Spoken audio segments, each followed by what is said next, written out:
আজি উপায় নোহোৱাত এটা বিষয় আমি পৰ্যবেক্ষণৰ বাবে লৈছোঁ। আকৌ কৈছোঁ উপায় নোহোৱাত, কাৰণ অতি শেহতীয়াভাৱে এই বিষয়টোৱে এনে এটা গতি লৈছে যে ৰাজ্যখনৰ পৰিৱেশ, বিশেষকৈ অসমীয়া আৰু বঙালী সমাজৰ মাজৰ যি পৰিৱেশ, যি সম্পৰ্ক অকণমান বিঘ্নিত হৈছে, কথাবোৰ বেয়ালৈ গৈছে। পোনপটীয়াকৈ ক'বলৈ গ'লে, সহজ ভাষাত ক'বলৈ গ'লে কথাবোৰ বেয়ালৈ গৈছে। জাত পাতক লৈ তুচ্ছ তাচিল্য হৈছে, গালি গালাজ হৈছে। এফালে যদি বীৰ লাচিত সেনাৰ ফালৰ পৰা হুংকাৰ, আনহাতেদি বঙালী যুৱ ছাত্ৰ ফেডাৰেশ্যনৰ ফালৰ পৰা হুংকাৰ দিয়া হৈছে, অপমানজনক মন্তব্য কৰা হৈছে। শিৱসাগৰৰ এটা ঘটনা মূলতঃ আপোনালোকে জানে যে যিগৰাকী মহিলা, তেখেতৰ দুখন দোকান, এই দোকানত ভাড়াতীয়া হিচাপে বা সেই দোকানৰ যি দোকানী, আজি 25 বছৰ হৈ গ'ল তেওঁলোক, সেই দুগৰাকী ব্যক্তি, তাৰে এগৰাকী ব্যক্তিৰ বিৰুদ্ধে কিছুদিন পূৰ্বে বীৰ লাচিত সেনাই তেওঁলোকে এক পদক্ষেপ লৈছিল, হুংকাৰ দিছিল। তাৰ পিছতেই এই বিষয়টোত বঙালী যুৱ ছাত্ৰ ফেডাৰেশ্যনে প্ৰতিক্ৰিয়া প্ৰকাশ কৰিলে। তে ইয়াৰ পিছৰ পৰা কথাবোৰ ইমান বেয়ালৈ গৈছে, আমি অতদিনে কথাখিনি আমি একাষৰীয়া কৰি ৰাখিছিলোঁ। উদ্দেশ্য এনে নহয় যে সেই মহিলাগৰাকীয়ে ন্যায় নাপাওক, উদ্দেশ্য এনে নহয় যে সেইটো খবৰ নহয়। উদ্দেশ্য আমাৰ আছিল যে জাতি জনগোষ্ঠীক লৈ এইখন অসম, এই সমাজখন আজিৰ তাৰিখত থিয় দি আছে, এটা পৰিচয় আছে। এই পৰিচয় আজি কলুষিত কৰাৰ এটা চেষ্টা চলিছে। ইয়াত কোন দোষী, কোন সুখী, সেই কথাখিনি আমি বাছ বিচাৰ কৰিবলৈ অহা নাই। আমি কথা পাতিব খুজিছোঁ যে বিভেদ সৃষ্টিৰে আজিৰ তাৰিখত সামাজিক মাধ্যমত এই বিষ বাষ্প কোনে বিয়পাইছে। কোনোবাই যদি এই ক্ষেত্ৰত অসাংবিধানিক কিবা কথা বতৰা কৈছে, যদিহে সেইখিনি আইন বিৰোধী হৈছে, তাত পদক্ষেপ নলৈ গোটেই বিষয়টোক, আপোনালোকে জানে আজি সামাজিক মাধ্যম যথেষ্ট শক্তিশালী আৰু যিকোনো মানুহেই তাত কমেণ্ট কৰিব পৰা, তাত লিখিব পৰা, যিকোনো ধৰণৰ তুচ্ছ তাচিল্য কৰিব পৰা আৰু যিকোনো মুহূৰ্তত খাণ্ডৱদাহৰ সৃষ্টি কৰিব পৰা ক্ষমতা ৰাখে। এয়াই হ'ল আজিৰ তাৰিখৰ সামাজিক মাধ্যম। এই মাধ্যমখনৰ সদব্যৱহাৰ আমি কিমান কৰিছোঁ, ইয়াৰ অপব্যৱহাৰ কিমান কৰিছোঁ, ইয়াত আজিৰ তাৰিখত বিজ্ঞসকলে বুজি উঠিছে। এতিয়া অসমীয়া বঙালীৰ সংঘাত সৃষ্টি কৰিব খোজা হৈছে। আকৌ কৈছোঁ, শিৱসাগৰৰ মহিলাগৰাকীয়ে ন্যায় পাওক। যদি ND24 তেওঁৰ কাষত থিয় হ'লে তেওঁ ন্যায় পায়, ND24 তেওঁৰ কাষত থিয় হ'ব। এই কথাখিনিও ঠিক। অৱশ্যে এই বিষয়টো বিচাৰাধীন হৈ আছে আৰু দুয়োগৰাকী ভাড়াতীয়াই আমি যিমান দূৰ জানো, তেওঁলোকে আদালতত গৈ তেওঁলোকে আজিৰ তাৰিখত ভাড়া দিয়ে, দোকানৰ ভাড়া দি আহিছে। দোকানৰ এই ভাড়াক লৈ কিবা কথা বতৰা হ'ল, কথাৰ কটাকটি হ'ল। তাৰ পিছৰ পৰা বিষয়টোৱে সামাজিক মাধ্যমত এটা বেলেগ ধৰণৰ বাতাবৰণ, বেলেগ ধৰণৰ পৰিৱেশৰ সৃষ্টি কৰিছে।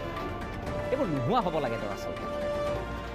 কোনো জাতি উচ্চ, কোনো জাতি নিচ কেতিয়াও হ'ব নোৱাৰে, এই কথাখিনিও ঠিক। কিন্তু এটা জাতিক লৈ যেতিয়া কথা বতৰাবোৰ চলিব, গালি গালাজ যেতিয়া চলিব, তুচ্ছ তাচিল্য হ'ব, তাকো একাংশ সংগঠনৰ মুখত আমি এই কথা বতৰাবোৰ শুনিছোঁ। আকৌ কৈছোঁ যে বীৰ লাচিত সেনাই যিবোৰ কথা কৈছে, তাৰ মাজতো কেতবোৰ আপত্তিজনক কথা আছে। সমান্তৰালভাৱে বেংগলী যুৱ ছাত্ৰ ফেডাৰেশ্যনে যিবোৰ কথা কৈ আহিছে, তাতো পূৰা মাত্ৰাই আপত্তি দৰ্শাব পৰা কেতবোৰ কথা বতৰা আছে। গতিকে আজি আমি এই সংঘাত কিদৰে নিৰসন কৰিব পাৰিম, এই কথাখিনি আমি পাতিব খুজিছোঁ, বিশ্লেষণ কৰিব খুজিছোঁ। আমি জাতীয় সংগঠন বুলি সকলোৱে নিজকে কয়, কিন্তু একাংশ দল সংগঠনৰ যিবোৰ আমি কথা, কাম, ধৰণ দেখিছোঁ, অকণমান আমাৰ সন্দেহ উপজিছে। বেয়া নাপাব, কথাবোৰ আমি খোলাখুলিকৈ পাতোঁ। গতিকে আজি আমাৰ সৈতে এই বিষয়টোৰ সন্দৰ্ভত পৰ্যবেক্ষণ কৰিবৰ কাৰণে, আলোচনা কৰিবৰ কাৰণে কেইবাগৰাকী ব্যক্তি আমাৰ মাজত উপস্থিত আছে। বিশিষ্ট চিন্তাবিদ ময়ূৰ বৰা ডাঙৰীয়া আমাৰ মাজত উপস্থিত আছে, মই আপোনাক স্বাগতম জনাইছোঁ। আমাৰ মাজত কটন বিশ্ববিদ্যালয়ৰ বাংলা বিভাগৰ মুৰব্বী অধ্যাপক প্ৰশান্ত চক্ৰৱৰ্তী ডাঙৰীয়া উপস্থিত আছে, মই আপোনাক স্বাগতম জনাইছোঁ। আমাৰ মাজত বীৰ লাচিত সেনাৰ সাংগঠনিক সচিব শৃংখল চলিহা এই মুহূৰ্তত সংযুক্ত হৈছে, মই আপোনাক স্বাগতম জনাইছোঁ। শিৱসাগৰত আছে শৃংখল।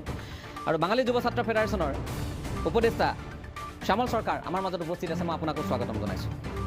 মই কথাখিনি শৃংখলৰ পৰা আৰম্ভ কৰিব খুজিছোঁ। শৃংখল, শিৱসাগৰ এক ঐতিহ্য আছে। শিৱসাগৰ এক সাংস্কৃতিক আৰু লগতে ঐতিহাসিক নগৰী। এই শিৱসাগৰত মহাবীৰ লাচিত বৰফুকনৰ নামত আপোনালোকে বীৰ লাচিত সেনা গঠন কৰিছে। এতিয়া কথা হ'ল এই মহিলাগৰাকীৰ ন্যায়ৰ পক্ষত কিন্তু আমিও আছোঁ, শৃংখল সকলো আছে, কিন্তু ন্যায়ৰ পক্ষত অৱস্থান ল'বলৈ গৈ মহিলাগৰাকীৰ ন্যায়ৰ পক্ষত অৱস্থান ল'বলৈ গৈ আপোনালোকে যি ধৰণে কথা বতৰাবোৰ আগবঢ়াইছে এই কথাখিনিয়ে ক'ৰবাত নহয় ক'ৰবাত বহুতক আঘাত কৰিছে। অসমীয়া সমাজক যিমান আঘাত কৰিছে বঙালী সমাজকো আঘাত কৰিছে। আৰু আটাইতকৈ ডাঙৰ কথা, অসমৰ সাহিত্য সংস্কৃতিলৈ অৱদান আগবঢ়োৱা বঙালী লোকসকলেও আজি ভাবিবলৈ বাধ্য হৈছে ক'ৰবাত নহয় ক'ৰবাত তেওঁলোককো তুচ্ছ তাচ্ছিল্য কৰা হৈছে নেকি, ইতিহাস আমি সোঁৱৰাৰ ক্ষেত্ৰত আমি বিফল হৈছোঁ নেকি, এনেধৰণৰ প্ৰশ্ন কিন্তু আহিছে শৃংখল। গতিকে মই আপোনাৰ পৰাই জানিব খুজিছোঁ এই মুহূৰ্তত আপোনালোকে বিষয়টোক লৈ কি চিন্তা কৰিছে, আৰু এই যুঁজ যিখন বাকযুদ্ধ যিখন চলিছে, মই জানো আপুনিও তৰোৱাল লৈ নাহে আৰু ইয়াৰ পৰা শ্যামল চৰকাৰো আপোনালোকক আক্ৰমণ কৰিবলৈ তেওঁলোকৰ সংগঠনৰ কৰ্মীসকলো তৰোৱাল লৈ নাযায়, এই কথাও ঠিক। কিন্তু কিয় সামাজিক মাধ্যমত ইমান বেছি এই বিষয়টোক লৈ তুচ্ছ তাচ্ছিল্য অপমানসূচক মন্তব্য ইত্যাদি কৰা হৈছে শৃংখল? চাওক, প্ৰথম কথাটো যিসকল মানুহৰ অসমৰ ভাষা সাহিত্যত অৱদান আছে আমি তেওঁলোকক সদায় আমি শ্ৰেষ্ঠ অসমীয়া হিচাপে স্বীকৃতি দি আহিছোঁ, অনাগত দিনতো ভৱিষ্যতলৈ দি যাম। এতিয়া প্ৰথম কথাটো হৈছে আজি এটা অকণমান ভুল তথ্য এটা হৈছে কি যে সেই মানুহজনৰ লগত কোৰ্টত কিবা কেছ চলি আছে। মই স্পষ্ট কৰি দিওঁ, সেই মানুহজনৰ লগত কোৰ্টত কেছ চলা নাই, তেখেতৰ এজন সম্পৰ্কীয় মানুহৰ লগত কোৰ্টত কেছ চলিছিলে। ইতিমধ্যে সেই মানুহজন ঢুকাইছে আৰু তেখেত ঢুকোৱাৰ পিছতে আহি পেলাই দোকানখন দখল কৰা হৈছে, আৰু দখল কৰি পেলাই আজি 3 বছৰে কৰি থকাৰ পিছতো তেখেতলোকে দোকানখন খালী কৰি দিয়া নাই। আৰু মানুহগৰাকীৰ অৱস্থা অত্যন্ত শোচনীয়, পুত্ৰ বিচনাৰ পৰা উঠিব নোৱাৰা অৱস্থা, এতিয়া কিবা অপাৰেশ্যন কৰি পেলাই যেনে তেনে বিচনাৰ পৰা উঠিব পাৰিছে। আৰু শিৱসাগৰ টাউনৰ মাজমজিয়াত সেই প্ৰপাৰ্টিটোৰ মূল্য 15-20 কোটি টকাৰ হ'ব। আৰু মানুহজনী ন্যায়ৰ ক্ষেত্ৰত বাৰে বাৰে কৰি থকাৰ পিছতো কোনো ব্যৱস্থা নোলোৱাৰ বাবে আমি যাবলগীয়া হ'ল। আৰু আমি গৈ তাত কোনো ধৰণৰ অপ্ৰীতিকৰ কাম কৰা নাই। আমি এটাই কৈছোঁ, সেয়েহে আমি সংবাদ মাধ্যম লৈ গৈছিলোঁ, লগত শ্ৰদ্ধাৰ সংবাদ মাধ্যমৰ শিৱসাগৰৰ লোকসকলক লৈ গৈছিলোঁ। আৰু তেখেতলোকৰ সহযোগত আমি মাত্ৰ কথাটো কৈছিলোঁ যে আপুনি 48 ঘণ্টাৰ ভিতৰত দোকানখন খালী কৰি মানুহগৰাকীক অন্তত জীয়াই থকাৰ যিটো বাট, সেই বাটটো আপুনি মুকলি কৰি দিয়ক। ঠিক আছে, মই বুজি পাইছোঁ। আৰু ইয়াত যিটো অসমীয়া বঙালী যিটো সংঘাতৰ কথা কৈ আছে, এই কথাটো কিছুমান সংগঠনে উলিয়াইছে। এইবিলাক চব ভিত্তিহীন কথা, মূল কথাটো তল পেলাবলৈ এইবোৰ কথা এতিয়া সৃষ্টি কৰা হৈছে। চাওক, আৰু এটা কথা, যিগৰাকী ব্যক্তি নাৰায়ণ পাল আৰু দুগৰাকী ব্যক্তি নাই জানো তাত?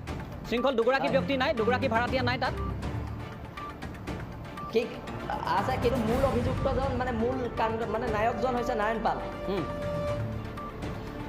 আপোনালোকে যেতিয়া কথা বতৰা কৈছিল, সেয়েহে আমি নাই চাওক, মই এই কথা কোৱা নাই যে আপোনালোক এটা সংগঠন হিচাপে সেই মহিলাগৰাকীৰ পক্ষত থিয় দিব নালাগে, মই এই কথাটো ক'ব খোজা নাই।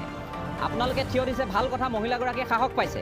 কিন্তু সেই মহিলাগৰাকীক সাহস দিবলৈ যাওঁতে ক'ৰবাত যিবোৰ কথা বতৰা আপোনালোকে বাক্যবান কৰিছে, এই যিবোৰ কলিকটীয়া বঙালী ইত্যাদি ধৰণৰ কথা বতৰাবোৰ তাত চলিল, এই কথাবোৰে নিশ্চয় কাৰোবাক, যিসকল অসমলৈ অৱদান আগবঢ়োৱা ব্যক্তি, মই আকৌ কৈছোঁ আজিৰ তাৰিখত এজন ব্যক্তি আজি অসমলৈ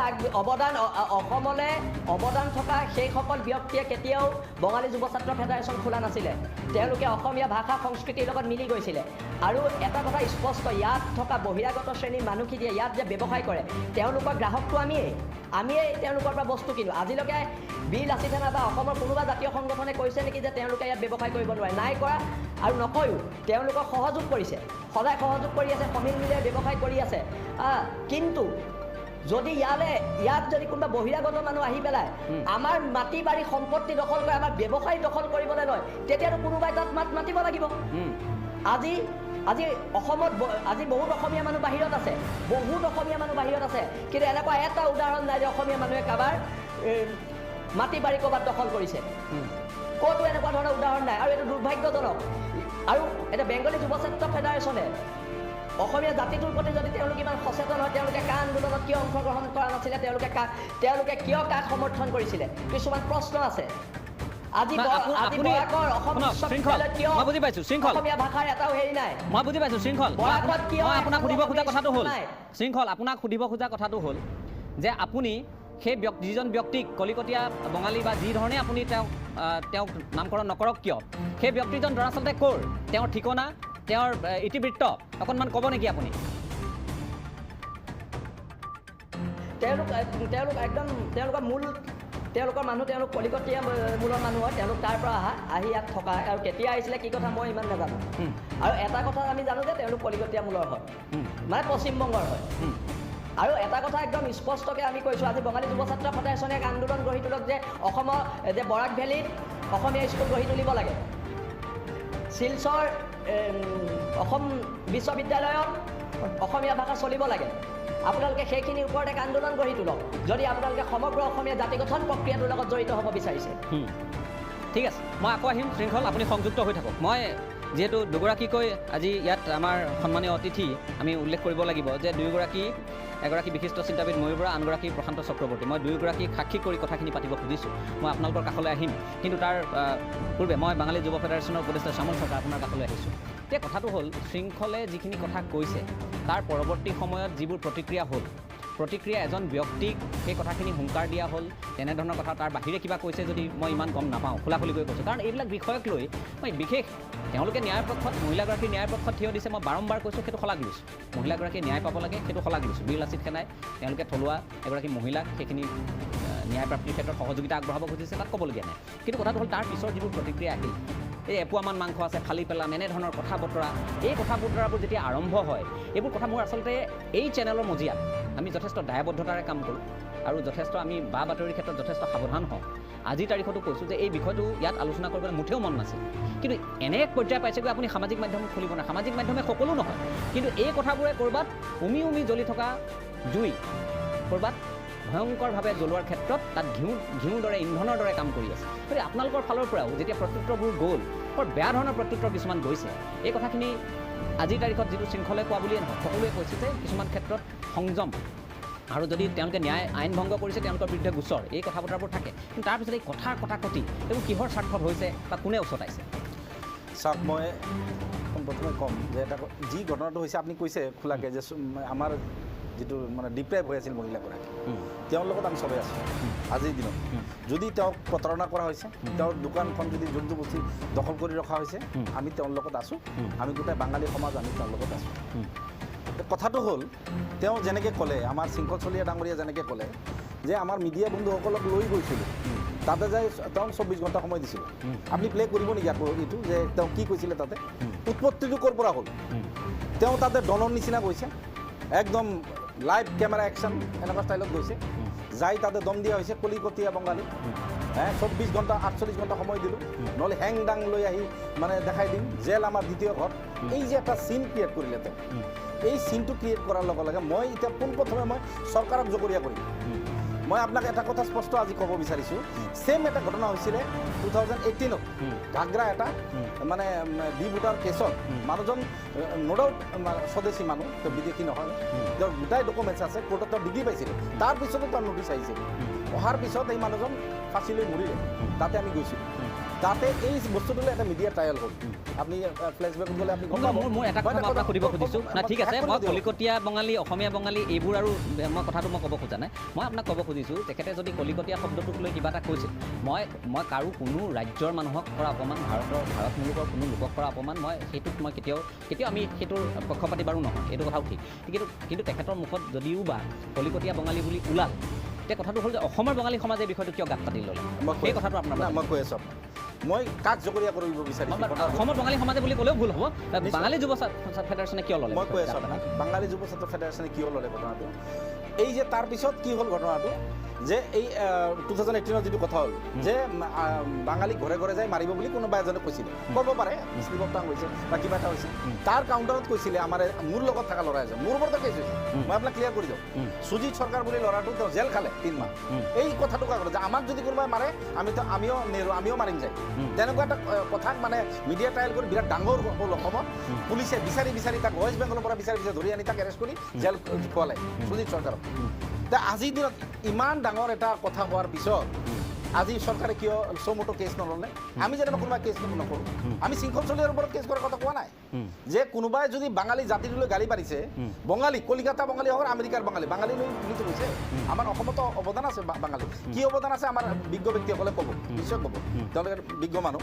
এতিয়া এটা কথা হ'ল, এই কথাটো হোৱাৰ পিছত এজাহাৰ হ'ল, কিবা হ'ল, হোৱাৰ পিছত একমাত্ৰ কিন্তু বাঙালী মানুহটোক টাৰ্গেট কৰিলে কিন্তু তাতে আৰু এজন আছে গোবিন্দ দত্ত তেওঁ ভাড়া দিয়া নাই 2000 টকাকৈ ভাড়া দিয়ে কিন্তু তেওঁক টাৰ্গেট কৰি নল'লে তো মোৰ কথাটো হ'ল চাওক এটা স্পষ্ট কথা চৰকাৰে বস্তুটো নজৰ নিদিলে চৰকাৰে কঠোৰ স্থিতি গ্ৰহণ নকৰিলে আমাৰ সময়ত আমাৰ মানুহক এৰেষ্ট কৰি মই আকৌ কৈছোঁ আপুনি চাওক আমি ক'ৰবাত ভুলটো ক'ৰবাত কৰি আছোঁ নেকি এই কথাখিনি আমি ভাবিব লাগিব কাৰণ কথাটো হ'ল মই কৈছোঁৱেই যে কোনোবা পশ্চিমবংগৰ পৰাও আহিব পাৰে একো ডাঙৰ কথা নহয় যদিহে তেখেতে পশ্চিমবংগৰ পৰা আহি এইখন ৰাজ্যত বসবাস কৰি এই ৰাজ্যখনৰ সাহিত্য সংস্কৃতি আৰু লগতে ইয়াৰ সভ্যতাৰ লগত যদি একাকাৰ হ'ব পাৰে আৰু নিজকে অসমীয়া হিচাপে অসমৰ বাসিন্দা হিচাপে অসমীয়া সেই হিচাপে যদি পৰিচয় দিব খোজে নিশ্চয় সেইটো এটা খুব ভাল কথা আৰু হৈছেও তেনে ঘটনা হৈছে অসমক মাতৃভূমি বুলি জ্ঞান কৰা উৰিষ্যাৰ পণ্ডিত আছে অসমক মাতৃভূমি বুলি জ্ঞান কৰা পশ্চিমবংগৰ পৰা অহা লোক এনে বহু উদাহৰণ আছে আৰু এই কথাও কৈছোঁ যে অসমৰ যিসকল বাঙালী লোক ইয়াৰ ভিতৰত অসম আন্দোলনত শ্বহীদ হোৱা নাছিল জানো তেতিয়াহ'লে এতিয়া চাওক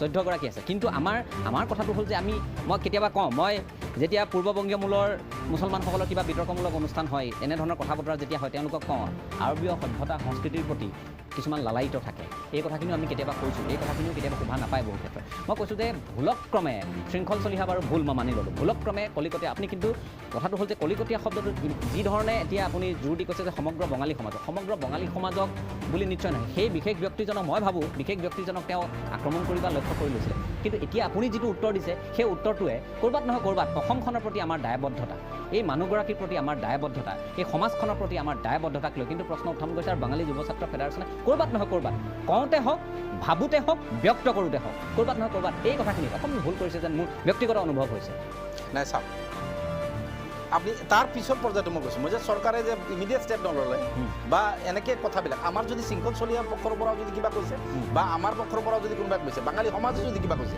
মই ষ্টেটমেণ্ট দিছোঁ কিন্তু কোনো অসমীয়া ৱাৰ্ড মোৰ পৰা ওলোৱা নাই এটা কথা যদি কোনোবাই ষ্টেটমেণ্ট ওলাব নোৱাৰিব না আপুনি মই আছোঁ কৰি আহলৰা তেতিয়াহ'লে কোনোবাই অসমীয়া চাৰ্টিফিকেট দিব নালাগে সেইটোৱে মই কৈছোঁ আপুনি মই জন্ম ইয়াতে কৰিছোঁ মই মৃত্যু ইয়াতে কৰিম কোনোবাই অসমীয়া বুলি মোক ক'ব বাঙালী বুলি চাৰ্টিফিকেট নালাগে কিন্তু কথাটো হ'ল যে আমি কৈছোঁ যে শৃংখল চলিহাহঁতে যিখিনি কথা বা বীৰ লাচিত সেনাই যিটো কথা কৈছে মই আকৌ কৈছোঁ যে কলিকটীয়া বঙালী বুলি শব্দটো বাৰু তেওঁলোকৰ ওলালে এইটো গালি হিচাপে হওক বা যি হিচাপে হওক তেওঁলোকৰ মুখত ওলালে কিন্তু সেই কথাটো পাক লৈ ইমানবোৰ যে আমি এতিয়া ৰচনা কৰি আছোঁ ইমানবোৰ কথা যে পাতি আছোঁ এপোৱা মাংস দুপোৱা মাংস আমি ফালি পেলাই এই কথাটো মই কৈ আছোঁ আপোনাক কৈ আছোঁ 14/2/2021 তাৰিখে কলকাতা অসমীয়া সাংস্কৃতিক সন্থাৰ প্ৰগ্ৰাম এছামিছত আহিছে কলকাতাত প্ৰগ্ৰাম আমাৰ অসমৰ অসমীয়াসকলে পাতিছে আমি পাতিছোঁ কলকাতাত পাতিছোঁ বেনাৰ ফেষ্টুন অসমীয়াত আহিছে তাতে কোনো অবজেকশ্যন কৰিছে নেকি কলকাতাখন ইণ্ডিয়াত নহয় নেকি কলকাতাত কোনো বাঙালী আহি ইয়াতে যোৰহাটত বিজনেছ কৰিব নোৱাৰে নেকি অসমত বিজনেছ কৰিব নোৱাৰে নেকি পাৰে কিন্তু কথাটো হ'ল এইটো যে আমি লাগাম নোহোৱাকৈ কিছুমানে সস্তীয়া ৰাজনীতি কৰিবৰ কাৰণে মানে নিজক হিৰো বনোৱাৰ কাৰণে আমি বিভিন্ন জাতি দুৰ্বল শ্ৰেণীৰ জাতি মানে সন্মানীয় জাতি কিছুমানক যিসকলে সততে মানে যুদ্ধ কৰিবলৈ ইচ্ছা নকৰে আজি জ্যোতিপ্ৰসাদ আগৰৱালা ভাল মানুহ আৰু যদি মনোজ আগৰৱালাৰ এজনৰ নাম ন তেওঁ বেয়া মানুহ তাৰমানে কি এইটো আমেৰিকা ষ্টাইল হ'ল আৰু বেড তালিবান ভাল তালিবান এনেকুৱা ষ্টাইলত গ'ল না নাই জ্যোতিপ্ৰসাদ আগৰীয়া আমাৰ সন্মানীয় মানুহ আগৰৱালা তেওঁ সন্মানীয় মানুহ শ্ৰদ্ধা কৰোঁ কিন্তু বেলেগ আগৰৱালা যেন বেয়া অমলেন্দু গুহ ভাল মানুহ এতিয়া শ্যামল গুহ হ'লে বেয়া মানুহ এই কনচেপ্টটোৰ পৰা আঁতৰি থাকিব লাগে সেই কনচেপ্টটো বংগবাসী অসমীয়া আমাৰ মাতৃভাষা বাংলা আমি অসমৰ সন্তান অসমখন সমৃদ্ধশালী আৰু অসমখন আজি এটা মানে এই কথাবোৰে আমি বিচাৰোঁ এই কথাবোৰহে আমি আলোচনা হোৱাটো বিচাৰোঁ কিন্তু এই যে নাই চাৰ্টিফিকেট আপোনালোকক দিবলগীয়া কথাও নাই আৰু চাৰ্টিফিকেট কোনোবাই আপোনালোকৰ পৰা কাঢ়িবও নোৱাৰে এই কথাও ঠিক যে একে সময়তে শৃংখলৰ মই কৈছোঁ যে শৃংখল বা বীৰ লাচিত সেনাই যিখিনি কাম এগৰাকী মহিলাৰ ক্ষেত্ৰত তেওঁলোকে আগবাঢ়ি গ'ল তাৰ কাৰণে কিন্তু আমি ভাবোঁ যে প্ৰশাসন জগৰীয়া কাৰণে আজি এইবোৰ কথা হ'বলৈ পাইছে আজি তেওঁলোকে সংগঠনে আগবাঢ়ি আহিবলগীয়া হৈছে পৰিৱেশ পৰিস্থিতি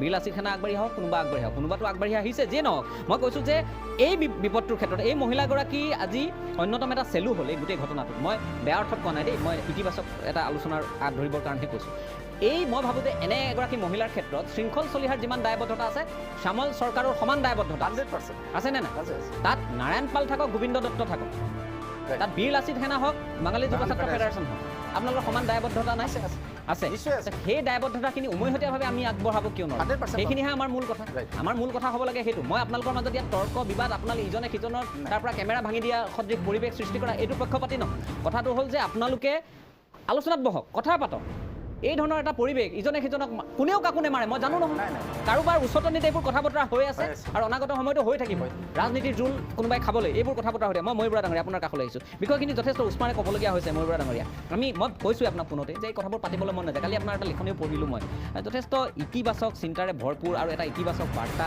আৰু আমি কেনেকৈ আছোঁ বসবাস আমাৰ ইতিহাস কিমান সমৃদ্ধিশালী মাজত হৈছে এইবিলাক এনেধৰণৰ সংঘাত ভাষাকেন্দ্ৰিক সংঘাত আন কথা বতৰা বহু হৈ গৈছে তাৰ মাজতো আমাৰ ঐক্য সম্প্ৰীতি আমি আগবঢ়াই নিয়া নাই জানো সেই কথাখিনি মই অকণমান আচলতে ঐক্য সম্প্ৰীতি আগবঢ়াই নিবতো লাগিবই সেইটো আটাইতকৈ গুৰুত্বপূৰ্ণ কথা কিন্তু আজিৰ যিখিনি অনুষ্ঠানলৈ আপুনি মাতিলে মই এতিয়া ভাবিছোঁ যে আচলতে এইটো অনুষ্ঠানত মোৰ বিশেষ কাম কি আচলতে মই অকণমান অস্বস্তিটো পৰিছোঁ তথাপি মাতিছে যেতিয়া আপোনাক মই স্পষ্টভাৱে দুটামান কথা ক'ব বিচাৰিছোঁ অসমীয়া আৰু বাংলা ভাষীৰ যদি আমি ঊনবিংশ শতিকাৰ পৰা আমাৰ সম্পৰ্কটোৰ কথা কওঁ সম্পৰ্কটো যদি আমি এনেই আজি ষ্টুডিঅ'ত বহি কৈ দিওঁ খুব ভাল আছিল এইটো এটা মিছা কথা কোৱা হ'ব এটা ঐতিহাসিক প্ৰক্ৰিয়াৰ মাজেৰে এইটো কথা চলিছিল 1836 চনত যেতিয়া ব্ৰিটিছ শাসকে তেওঁলোকৰ সাম্ৰাজ্যবাদী শাসন মসৃণ কৰিবৰ বাবে বাঙালী বাবুসকলক লগত লৈ ইয়াত বাংলা ভাষা চলালে 1872-73 চনলৈকে তাৰ পিছত যেতিয়া অসমীয়া মানুহৰ সংগ্ৰাম আৰু বেপ্টিষ্ট মিছনেৰীসকলৰ সংগ্ৰামৰ পিছত ইয়াত পুনৰ্বাসন হ'ল তাৰ পিছতো ধৰি লওক আমাৰ সম্পৰ্কটোৰ মাজত এক ধৰণৰ অস্থিৰতা মাজে মাজে দেখা পোৱা গৈছিল কিন্তু এই ঐতিহাসিক অস্থিৰতাবোৰৰ মাজত আপুনি দেখিব 1905 চনত যেতিয়া বংগভংগ হ'ল তেতিয়া আমাৰ ৰাজধানী ধৰি লওক আমাৰ প্ৰভিন্সখনৰ নাম সলনি হৈ গ'ল প্ৰভিন্স মানে আমাৰ ৰাজধানী শ্বিলঙৰ পৰা ঢাকালৈ গ'ল 6 বছৰৰ বাবে আকৌ 11 চনত ঘূৰি আহিলে গোটেই প্ৰক্ৰিয়াটোৰ মাজত আমাৰ সম্পৰ্ক কিছু পৰিমাণে অস্থিৰ আছিল এইটো সঁচা কথা কিন্তু এই বৰ্তমান স্বৰাজোত্তৰ কালত আমি এটা কথাই বিচাৰি আছিলোঁ যে যেতিয়া সম্পৰ্ক অস্থিৰ হয় সেই অস্থিৰ হ'লে কিন্তু সমাজ এখনৰ বিকাশ বা উত্তৰণৰ ক্ষেত্ৰত ই গতিৰোধকৰ কাম কৰে আৰু তাৰ ক্ষেত্ৰত অসমীয়া কিমান দুখী বাংলা কিমান দুখী এটা গৱেষণা নকৰাকৈ এনেধৰণে কৈ দিয়াটো দিগদাৰ তথাপিও মই এটা কথা ক'ব বিচাৰোঁ যে অসম আন্দোলনৰ পিছত আমাৰ সম্পৰ্ক অলপ সুস্থিৰ হ'ল এই সুস্থিৰ হোৱাৰ পিছত আমি মাজে মাজে দেখিলোঁ চিলাপথাৰ কাণ্ড আজি শৃংখল চলিহাৰ মই খালি দুটা কথাৰ মই ইয়াত আঁত ধৰি ক'ব বিচাৰিছোঁ তেওঁলোকৰ মাজৰ এই যিটো এটা কণ্ডল বা সংঘাত হৈছে মই সংঘাতৰ মাজতে সোমাব বিচৰা নাই আপুনি যিহেতু ইতিমধ্যে কৈছে কিন্তু তেওঁ দুটা ভাল কথা ক'লে এই যে অসম বিশ্ববিদ্যালয়ত অসমীয়া বিভাগ খোলাৰ ক্ষেত্ৰত আমি কিন্তু ব্ৰহ্মপুত্ৰ উপত্যকাৰ বাঙালী ফেডাৰেশ্যন আৰু যিমানবোৰ অনুষ্ঠান আছে তেওঁলোকৰ পৰা কিন্তু আৰু এটা শক্তিশালী স্থিতি বা তেওঁলোকে লোৱাটো আমি বিচাৰোঁ এইটো ভাল দ্বিতীয় কথাটো এই যে মোৰ আচলতে চিলাপথাৰৰ শ্বহীদ বেদীৰ কথাটো এতিয়া মনত পৰে তেওঁ যদিও কোৱা নাই আৰু এটা কথা আছে আমাৰ যে ইয়াত কা আন্দোলনৰ সময়ত আচলতে এইটো সম্পূৰ্ণ এটা মেৰুকৰণৰ এটা বিষয় আছিল সেই সময়ত সকলো বাঙালীয়ে নহ'লেও কিছু সংগঠনে যদি অসমীয়া খিলঞ্জীয়া মানুহে বিচৰা ধৰণে আগবাঢ়ি আহিলহেঁতেন তেতিয়া হয়তো অসমীয়া মানুহৰ মাজত ভুল বুজাবুজিৰ কিছু সম্ভাৱনীয়তা আৰু কমিলহেঁতেন গতিকে মই শৃংখলৰ সেই দুটা কথা ইয়াতে থৈ মই মূল কথাটো এতিয়া ক'ব বিচাৰিছোঁ চাওক এই ধৰণৰ আমি অস্থিৰতা বা আমাৰ যদি বেয়া সম্পৰ্কটোৰ কথা পাতি থাকোঁ অনাগত সময়ত কিন্তু না অসমত থকা বাঙালীখিনিৰ উপকাৰ হ'ব না অসমৰ অসমীয়া মানুহৰ উপকাৰ হ'ব কিন্তু তাৰ লগত এটা কথা মই চাওক বহু সংগঠনে ইয়াত প্ৰভুত্ব আধিপত্য আৰু দপদপনি এই শব্দকেইটা ব্যৱহাৰ কৰে বহু সংগঠন সেই ক্ষেত্ৰত কিন্তু মোৰ এজন এইকেইটা শব্দ সামন্তবাদী বুলি ভাবোঁ মই কিন্তু এইটো কথা মুকলিভাৱে ক'ম অসমত অসমীয়া মানুহৰ সন্মানজনক স্থিতি এইটোৰ ক্ষেত্ৰত কিন্তু অসমীয়া মানুহৰ অধিকাৰ আৰু দাবী সৰ্বপ্ৰথম ইয়াত কোনো দ্বিধা নাই কিন্তু মই দপদপনি আধিপত্যৰ কথা নকওঁ কাৰণ এইকেইটা সামন্তবাদী শব্দ যেন মোৰ লাগে গতিকে সেই ক্ষেত্ৰত চাবলৈ গ'লে মই যিসকল শোষিত বঞ্চিত নিষ্পেষিত বাঙালী মানুহ যি ধৰি লওক নিজৰ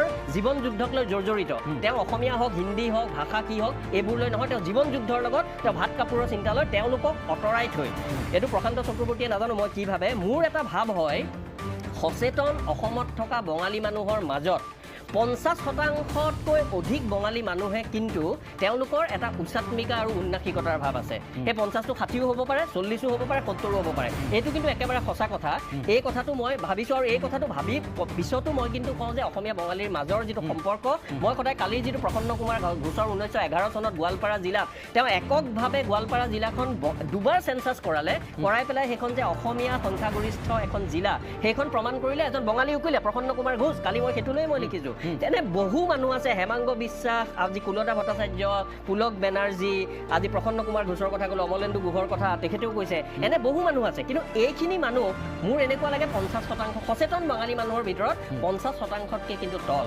এতিয়া বাঙালী ফেডাৰেশ্যনে বা প্ৰশান্ত চক্ৰৱৰ্তীৰ নিচিনা মানুহে মই ভাবোঁ তেওঁলোকৰ মানুহে আমাক আহি পেলাই সকলোৱে অসমীয়া চৰ্চা কৰাটো কৰিলে ভাল পাম কৰাটো মই বৰ বাস্তৱমুখী মানে কথা হ'ব বুলি নাভাবোঁ কাৰণ আমি বিচাৰিলেও তেওঁলোকে নকৰিব পাৰে কিন্তু তেওঁলোকৰ মনত যাতে এটা উচ্চাত্মিকা আৰু উন্নাসিকতাৰ ভাৱ নাথাকে অসম আৰু অসমীয়াৰ প্ৰতি, সেই কথাটো কিন্তু আমাতকৈ বেছি বাঙালী ফেডাৰেশ্যন বা তেওঁলোকৰ যিবোৰ অনুষ্ঠান আছে বা প্ৰশান্ত চক্ৰৱৰ্তী তেওঁ নিজে এজন বাংলা মূলৰ, মই অসমীয়া বুলিয়ে কওঁ, অসমক আপোন কৰি লৈছে আৰু মোৰ বন্ধু মানুহ, তেওঁলোকৰ পিনৰ পৰা কিন্তু মই এটা বলিষ্ঠ আৰু শক্তিশালী ভূমিকা লোৱাটো বিচাৰোঁ। আৰু সেইটো ভূমিকা যদি ল'ব নোৱাৰে, চাওক মই এতিয়া বহু কথা ক'ব পাৰোঁ, মোৰ খুৰা অনিল বৰা যেতিয়া শ্বহীদ হৈছিল 1972 চনৰ মাধ্যম আন্দোলনত, মই এইবোৰ কথা একেবাৰে পাতিব বিচৰা নাছিলোঁ। সেই সময়ত হোজাইত থকা বাংলা মানুহৰ যিটো ভূমিকা, মই বেছি নকওঁ বৰ এটা সুবিধাজনক বা ইতিবাচক নাছিল, মই খুৰাক হেৰুৱালোঁ, কিন্তু তথাপিও মই সেই তিক্ততাপূৰ্ণ বিৰক্তিকৰ আমাৰ সেই সংঘাতময় পৰিস্থিতি মই নাই বিচৰা। ইমানখিনি হোৱাৰ পিছতো মই কৈছোঁ যে সুস্থিৰতা আহক, সমন্বয়মুখী চেতনা আহক, প্ৰসন্ন ঘোষৰ দৰে মানুহ হওক, হেমাংগ বিশ্বাসৰ দৰে মানুহৰ সেই যিটো তেওঁলোকৰ চিন্তা কৰ্ম আছিল, বহল অসমীয়া সমাজক তেওঁলোকে সহমৰ্মিতাৰে সৈতে সন্মানেৰে সৈতে চাইছিল, সেই কথাটো কিন্তু বৰ্তমানৰ বাঙালী সমাজে নাই কৰা বুলি মই নাই কোৱা, কিন্তু আৰু বহুত কৰাৰ সম্ভাৱনীয়তা আছে। আৰু মই ভাবোঁ আজি শৃংখল চলিহাক যদি মই প্ৰতীক হিচাপে লওঁ আৰু বাঙালী ফেডাৰেশ্যনক যদি প্ৰতীক হিচাপে লওঁ, এই সংঘাতটো হৈছে দুইটা পক্ষৰ মাজত এটা ভুল বুজাবুজি আছে। তেওঁলোকে ভাবিছে এওঁলোকে কমকৈ কৰিছে, যিটো কিন্তু ময়ো কিছু পৰ্যায়লৈকে মানি লওঁ। আৰু এখেতসকলে হয়তো ভাবিব পাৰে আমি জীৱন যুদ্ধৰ লগত আছোঁ, বাঙালীৰ কথা ভাবিছোঁ, ডি ভোটাৰৰ কথা আছে, তেওঁলোকৰ সমস্যা আছে, মই নাই বুলি নাই কোৱা। গতিকে তেওঁলোক আজি এখন ৰাজ্যত আছে, নিজৰ ৰাজ্য মানে একেবাৰে নিজৰ ৰাজ্যখনত নাথাকি অসমত থকাৰ পিছত তেওঁলোকৰ সমস্যাৰ প্ৰতি আমি উদাসীন হ'বলৈ নাই কোৱা। গতিকে এই কথাটোৰ বাবে এটা ষ্ট্ৰাকচাৰেল ফাণ্ডামেণ্টেল দ্বন্দ্ব এটা আছে, কণ্ট্ৰাডিকশ্যন আছে, আৰু সেই দ্বন্দ্বটোৰ বাবে অসমীয়া বঙালী মানুহৰ মাজত এই ধৰণৰ অস্থিৰতা আমি মাজে মাজে দেখা পাওঁ। আপোনাৰ মোৰ দৰে মানুহৰ, প্ৰশান্ত চক্ৰৱৰ্তীৰ দৰে মানুহৰ কৰ্তব্য সেই দ্বন্দ্ব, সেই কণ্ট্ৰাডিকশ্যনৰ যিটো মাত্ৰা, সেই মাত্ৰাটো কমাব লাগিব। সেই মাত্ৰাটো কমালে আজি ধৰি লওক শিৱসাগৰত যিটো ঘটনা হৈছে, সেই ধৰণৰ ঘটনা হয়তো পুনৰাবৃত্তি কমকৈ হ'ব, লগতে চিলাপথাৰৰ দৰে ঘটনাও যাতে এইখন অসমত নহওক, সেই কথাটোৱে আমি কামনা কৰোঁ। নিশ্চয় মই কথা পাতিম, যথেষ্ট গুৰুত্বপূৰ্ণ কেইবাটাও দিশ আপুনি চুই গ'ল। মই আহিব খুজিছোঁ প্ৰশান্ত চক্ৰৱৰ্তী ডাঙৰীয়া আপোনাৰ কাষলৈ। এতিয়া কথাবোৰ হৈছে চাওক, যিটো ময়ূৰ বৰা ডাঙৰীয়াই কৈছে, আৰু এই কথাও ঠিক, মুকলিকৈ যদি আমি কওঁ কথাখিনি ক'ৰবাত মই কৈছোঁ যে আমি কথাবোৰ স্পষ্টকৈ পতা ভাল, স্পষ্ট হোৱাটো ভাল বহু দিশত। বহু ক্ষেত্ৰত বহু বঙালী লোকে আজিৰ তাৰিখতো যে অসমীয়া জাতিটো যিটো ইয়াৰ মূল যিসকল বাসিন্দা, ক'ৰবাত নহয় ক'ৰবাত তেওঁলোকক দ্বিতীয় শ্ৰেণীৰ নাগৰিকৰ দৰে এটা আচৰণ কৰে, যিটো বহুতৰ ক্ষোভ, পুঞ্জীভূত এটা ক্ষোভ আছে দীৰ্ঘদিনৰ পৰা। এইটো ব্ৰিটিছৰ দিনৰ পৰা বুলিয়ে ধৰক, আপুনি ভাষা আন্দোলনৰ সময়ৰ কথাই কওক, যেতিয়াৰে কথা কওক, এনেধৰণৰ এটা কিন্তু চিন্তা চেতনা আছে। আৰু এই যেতিয়া এনেধৰণৰ ঘটনাবোৰ সংঘটিত হয়, চিলাপথাৰৰ ঘটনা হওক বা আজি এতিয়া যিটো শৃংখল চলিহাই বা বীৰ লাচিত সেনাই পদক্ষেপটো লোৱাৰ পিছত যিবোৰ কথা বতৰা যি ধৰণে অগ্ৰগতি লভিছে, এই কথাখিনি বৰ এটা শুভ সংকেত নহয়, নিৰসন কিন্তু হ'ব লাগিব এনেধৰণৰ কথা বতৰাবোৰ। মই অকণমান এই বিষয়টোৰ ওপৰত আপোনাৰ দৃষ্টিভংগী জানিবলৈ প্ৰয়াস কৰিম। ধন্যবাদ। গোটেইখিনি কথা শুনিলোঁ আৰু পৰিস্থিতি কেনেদৰে চলি আছিলে সেইখিনি কথা আমি আগৰ পৰা মন কৰিছোঁ। যদিও সামাজিক মাধ্যমত দুই এটা ভিডিঅ' মই দেখিলোঁ আৰু আচৰিত লাগিলে, বৰ পৰিতাপৰ কথা।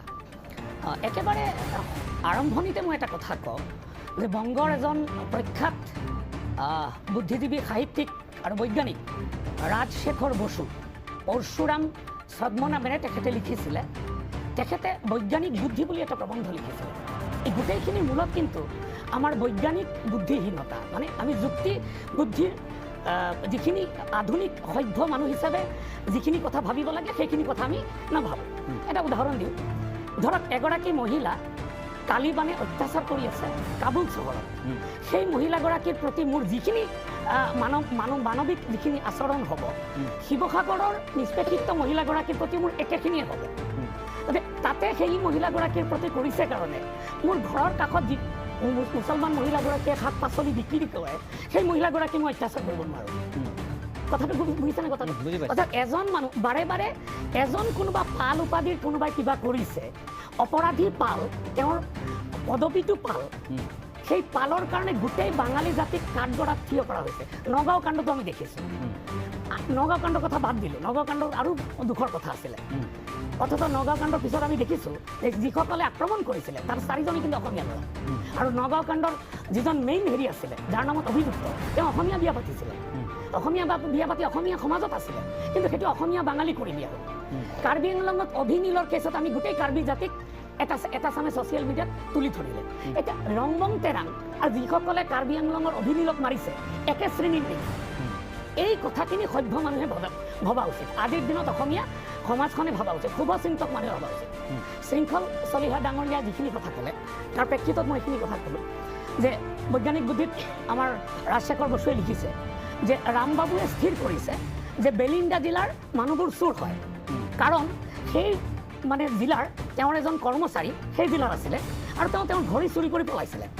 তাৰ যিজন ভাগিন তেওঁ শ্যামবাবুৰ ঘৰত কাম কৰে, তেওঁ তাৰ পৰা বজাৰৰ পইচাৰ পৰা অকণমান মাৰি দিয়ে।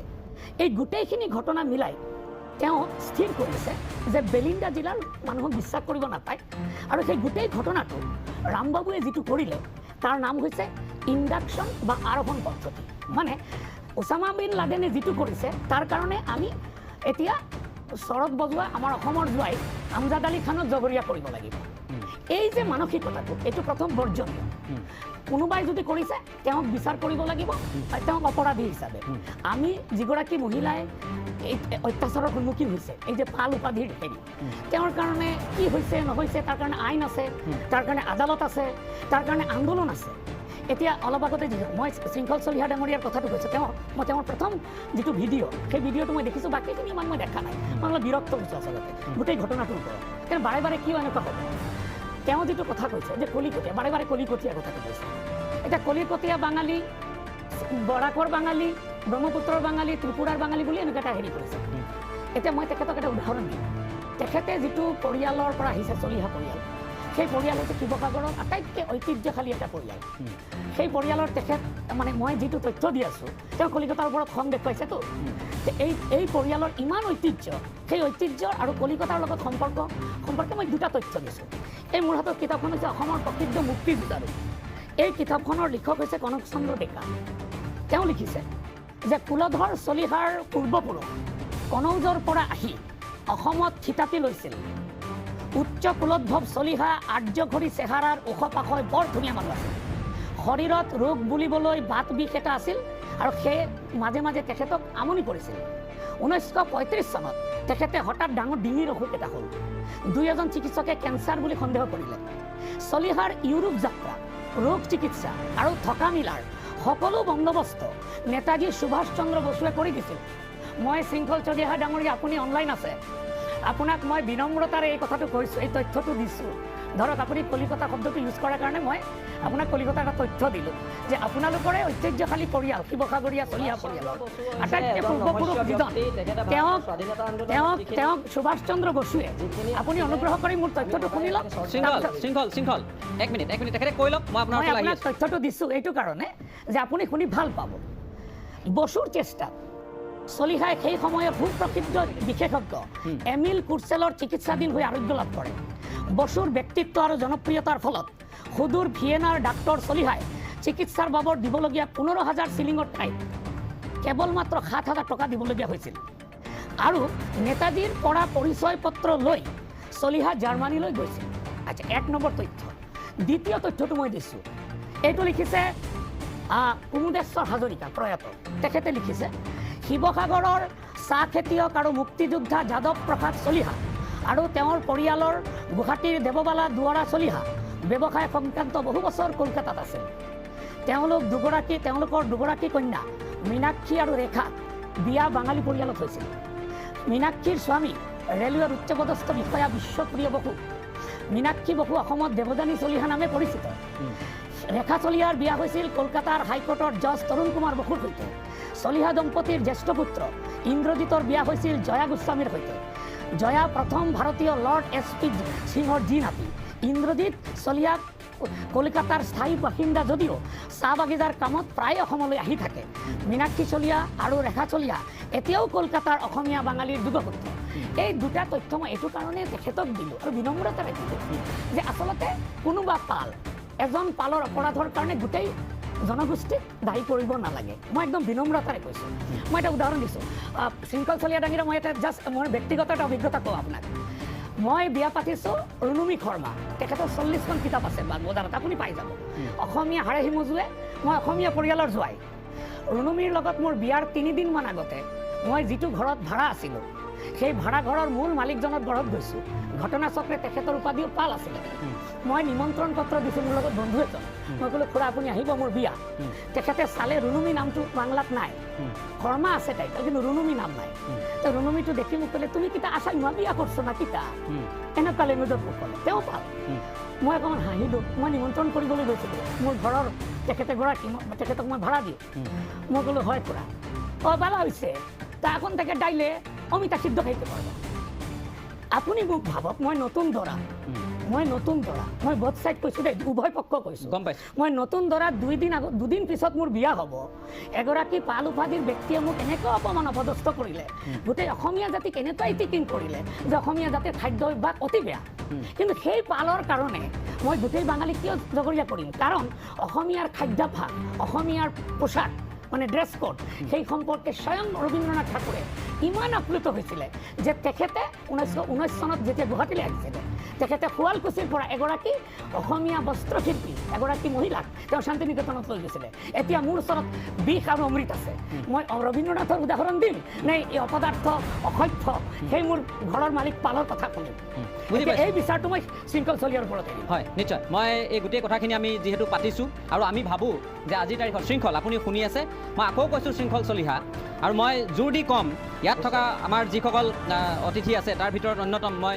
যিহেতু সংগঠনৰ কথা লৈ আমি পাতিছোঁ আমি ভূমিকাক লৈ সন্দেহ প্ৰকাশ কৰিছোঁ দেই শৃংখল এই কথাও ঠিক সংগঠনসমূহ একাংশ সংগঠনৰ মই সকলোৰে কথা কোৱা নাই একাংশ সংগঠনৰ ভূমিকা তেওঁলোকৰ শেহতীয়া কেতবোৰ কাৰ্যকলাপক লৈ আমি সন্দিহান কিন্তু এই কথাখিনিও ঠিক মই কথাখিনি যদি নকওঁ মই নিজেই কৰা এই অনুষ্ঠানটোক মই ক'ৰবাত অন্যায় কৰা হ'ব এই কথাখিনিও ঠিক কিন্তু কথাটো হ'ল তাৰ মাজতে এই কথাও ঠিক যে য'ত ভাল যিটো ভাল আমি ভাল বুলি ক'ম যিটো বেয়া আমি মুকলিকৈ বেয়া বুলি ক'ম এতিয়া কথাটো হ'ল যে আপুনি যিটো কথা কৈছে যে কলিকতীয়া বঙালী বুলি কোৱাৰ ক্ষেত্ৰত আমি বিশেষকৈ প্ৰশান্ত চক্ৰৱৰ্তী ডাঙৰীয়াই অতি সুন্দৰভাৱে আপোনাক গোটেই উপমা উদাহৰণ ইত্যাদি দি আপোনাক বুজাইছে কেনেদৰে লয় কেনেদৰে বুজে সেই আপোনাৰ কথা মই আকৌ আহিম আপোনাৰ কাষলৈ আপুনি এই কথাখিনি ক'ব আপুনি ভাবি শুনি লওক বিৰতিৰ পিছত আমি আপোনাৰ কাষলৈ আহি আছোঁ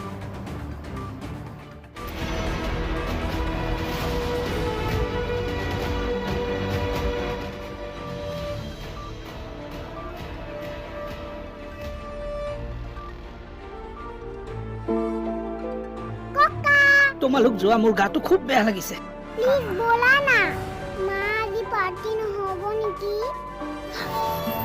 সুখ দুখৰ প্ৰতিটো মুহূৰ্তত আমি থাকোঁ আপোনজনৰ কাষত সৰু সৰু কথা ইটো সিটো মধুৰ অনুভূতি আমাৰ এই সম্পৰ্কবোৰে সুন্দৰ কৰি ৰাখে জীৱন সুস্বাদু ব্যঞ্জনৰ নিশ্চিন্তৰ প্ৰতীক চেষ্টাৰ মছলা এবাৰ ব্যৱহাৰ কৰি চাওক আগতে কোনো পলিচি নাই যেতিয়া কংগ্ৰেছ এজিপি আছিল কিন্তু এতিয়া গভৰ্ণমেণ্টটো আহি এই পলিচি কৰাৰ কাৰণে যিবিলাক ল'ৰা পাব লাগে সিহঁতে পোৱা নাই কিন্তু এই গভৰ্ণমেণ্টৰ পলিচিৰ কাৰণে এতিয়া পাই আছে এইকাৰণে সিহঁতক মই ধন্যবাদ যে মই নহয় এনেকুৱা বহুত ল'ৰা আছে যিবিলাকে পোৱা নাই সিহঁতেও পাক আমাৰ চৰকাৰে এতিয়া এইটো মানে উপলব্ধি কৰিছে যে আমাৰ সকলো খেলুৱৈ চাকৰি নাপায় আমি এতিয়া কিবা কৰি পাইছোঁ বহুত আমাৰ লগৰ ছোৱালী বহুত ডাঙৰ আছে তেওঁলোকে হয়তো একোৱে পোৱা নাই আৰু কেতিয়াবা আমি পেপাৰে পত্ৰে পঢ়িবলৈও পাওঁ যে আমাৰ এজন ভাল খেলুৱৈ একো পোৱা নাই কিন্তু তেনে ক্ষেত্ৰত যদি এনেকুৱা এটা তেওঁলোকক ষ্টাইপেণ্ড দিবলৈ ওলাইছে সেইটো অতি আদৰণীয় অতি মানে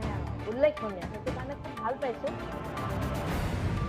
৯৯জন খেলুৱৈক ক্ৰীড়া পেঞ্চন ১৫৩জন খেলুৱৈক আৰ্থিক সাহায্য চাকৰিত নিয়োজিত পদক বিজয়ী খেলুৱৈক এককালীন ৫০,০০০ টকাকৈ পুৰস্কাৰ চাকৰিত নিয়োজিত নোহোৱা পদক বিজয়ী খেলুৱৈক প্ৰতিমাহে ১০,০০০ টকাকৈ সাহায্য এই পৰ্যবেক্ষণত বিষয়বস্তু আপোনালোকে গম পাইছে একাংশ সংগঠনক লৈ আমাৰ মনত কিন্তু সন্দেহ আছে এই কথাখিনি মুকলিকৈ কৈছোঁ কেতিয়াবা আমাৰ সন্দেহ বীৰ লাচিত সেনাৰ ওপৰতো হয় কেতিয়াবা অসমৰ আন জাতীয় সংগঠনৰ ওপৰতো হয় বহু কথা কৰ্মই কেতিয়াবা আমাক ভাবিবলৈ বাধ্য কৰে এনেবোৰ প্ৰশ্ন উত্থাপনৰ কাৰণে আমাৰ সন্দেহ হয় কেতিয়াবা বাঙালী যুৱ ছাত্ৰ ফেডাৰেশ্যনৰ ওপৰতো তেওঁলোকৰ ভূমিকাক লৈও আমাৰ সন্দেহ আছে মুকলিকৈ কৈছোঁ এইবোৰ কথা এইকাৰণেই কৈছোঁ যে দলে আপোনালোকৰ সংগঠনসমূহে যি ধৰণৰ কাম কাজৰ কাৰণে জন্ম লভা বুলি কয় মূৰকত গৈ বহু কথা বতৰা তেনেধৰণৰ আমি দেখিবলৈ নাপাওঁ বহু ক্ষেত্ৰত দেখিবলৈ নাপাওঁ এই কথাখিনি স্পষ্ট তাৰ লগতে এই কথাও ঠিক যে আজি যিটো বাতাবৰণ সৃষ্টি হৈছে আমি আপোনালোকৰ মাজত সংঘাত নিৰসনৰ বাবে আজি আমি ইয়াত বহিছোঁ মই এই যিবোৰ সাধাৰণতে মানুহে কয় যে টেলিভিশ্যনৰ চেনেলত দুজন মানুহ ইজনে সিজনৰ সৈতে কাজিয়া লাগিব তৰ্ক বিতৰ্ক কৰিব চেনেলত ৰেটিং বাঢ়িব TRP বাঢ়িব নালাগে তেনে TRP আপোনালোক ভালে থাকক আপোনালোক সমিল মিলেৰে থাকক আপোনালোকে বন্ধুত্বপূৰ্ণ সম্পৰ্ক আপোনালোকে জীয়াই থাকক কোনো সন্দেহ নাই যে অসমত অসমীয়াৰ যি অধিকাৰ আৰু অসমীয়াৰ যি আধিপত্য মই নেতিবাচক অৰ্থত কোৱা নাই মই তাত বন্দুক লৈ বাৰুদ লৈ কাৰোবাক হুমকি দিব এই কথাটোৰ অৰ্থত কোৱা নাই প্ৰথম কথা যে ইয়াত অসমীয়াৰ স্বাৰ্থ সুৰক্ষিত হ'ব লাগিব সেই অসমীয়াৰ স্বাৰ্থ সুৰক্ষিত হ'বলৈ যাওঁতে আনৰ স্বাৰ্থও আমি বিঘ্নিত কৰিব নালাগিব এই কথাও ঠিক কিন্তু লগতে এই কথাও চাব লাগিব যে বাকীসকলে ক'ৰবাত নহয় ক'ৰবাত অসমীয়াৰ মূৰত উঠি নাচিব সেইটো কোনেও নিশ্চয় সহ্য কৰি নাথাকে এই কথাখিনিও ঠিক স্পষ্টভাৱে আমি কৈছোঁ কথাখিনি কাৰণ অসমৰ মানুহে যিটো শৃংখলে কৈছে যে বাহিৰৰ কোনো ৰাজ্যত গৈ এনেধৰণৰ উদাহৰণ প্ৰতিষ্ঠা কৰাৰ কোনো নজিৰ নাই। গতিকে মই শৃংখল কিছুমান কথাত আপোনাৰ সৈতে একমত, কিন্তু কিছুমান কথাত আমাৰ দ্বিমত আছে। দ্বিমত হ'ল যে আপোনালোকে এই পৰিৱেশটো আৰু জটিল কৰিব যদি খুজিছে, আমি কিন্তু আপোনালোকৰ লগত নাই। বাঙালী যুৱ ছাত্ৰ ফেডাৰেশ্যনৰ লগত কিন্তু আমি নাই। আমি ভাল এটা পৰিৱেশ বিচাৰিছোঁ আৰু এই ক্ষেত্ৰত সকলোৰে স্বাৰ্থ সুৰক্ষিত হোৱাকৈ, কোনো কাৰো প্ৰতি অপমানসূচক মন্তব্য নকৰাকৈ আগবঢ়াটো আমি বিচাৰিছোঁ। মহিলাগৰাকীৰ ন্যায়ৰ ক্ষেত্ৰত শিৱসাগৰলৈ শ্যামল চৰকাৰ যাব নিশ্চয় যাম। আপোনালোক যাব নিশ্চয় যাব মহিলাগৰাকীয়ে ন্যায় পাব লাগিব, আৰু যিগৰাকী নাৰায়ণ পাল তেওঁৰ বিৰুদ্ধে দৰকাৰ হ'লে গোচৰো আপোনালোকে দিব। নিশ্চয়। আপোনালোক প্ৰস্তুত? 100%। শৃংখল চলিহা, মই আপোনাৰ কাষলৈ আহিছোঁ। হয়, আমি আদৰণি জনাইছোঁ তেওঁলোকে যদি ইয়াত আহি পেলাই গোচৰ দিয়েহি, আমি আদৰণি জনাইছোঁ। আৰু শ্ৰদ্ধাৰ ছাৰে যিখিনি কথা কৈছে কুলধৰ চলিহাৰ, হয় সেইখিনি কথা মই জানো, এইখিনি কথা অৱগত। আৰু মই লগতে আপোনাক আৰু এটা উদাহৰণ দিওঁ যে জ্যোতিপ্ৰসাদ আগৰৱালাৰ ছোৱালীও আমাৰ ঘৰলৈকে বিয়া হৈছে। জয়শ্ৰী চলিহা মোৰ বৰমা হয়, মোৰ বৰমা আইতা হয়। আমাৰ ঘৰলৈ বিয়া, আমাৰ ঘৰত প্ৰত্যেক জাতি জনগোষ্ঠীৰ লগত এটা আমাৰ পৰিয়ালৰ সুসম্পৰ্ক আছে। কিন্তু কথাটো হৈছে আজি ময়ূৰ বৰা ছাৰে যিখিনি কথা ক'লে, এতিয়া টক শ্ব'ত বহাৰ আগতে আমি কিছুমান আলোচনা কৰি আছিলোঁ, মই ঘৰতে যিহেতু আছোঁ। অনিল বৰা হত্যাকাণ্ড আমি কেতিয়াও পাহৰিব নোৱাৰোঁ। আমি পাহৰিব নোৱাৰোঁ শ্বহীদ বেদীত গুৰ মৰাৰ কথা। আমি পাহৰিব নোৱাৰোঁ বৰাকৰ একমাত্ৰ অসমীয়া মিডিয়ামৰ স্কুলখন জ্বলাই দিয়াৰ কথা। কিছুমান কথা পাহৰিব নোৱাৰোঁ, আৰু কিছুমান কথা যদি আমি পাহৰি যাওঁ তেতিয়াহ'লে জাতিয়ে নিজৰ অস্তিত্বই হেৰুৱাই পেলাব। আজি মই পুনৰ কৈছোঁ, কা আন্দোলনৰ সময়ত এওঁলোকৰ একো ভূমিকা নাই, বৰঞ্চ এওঁলোকে জাতিধ্বংসী কাক সমৰ্থন কৰিছে।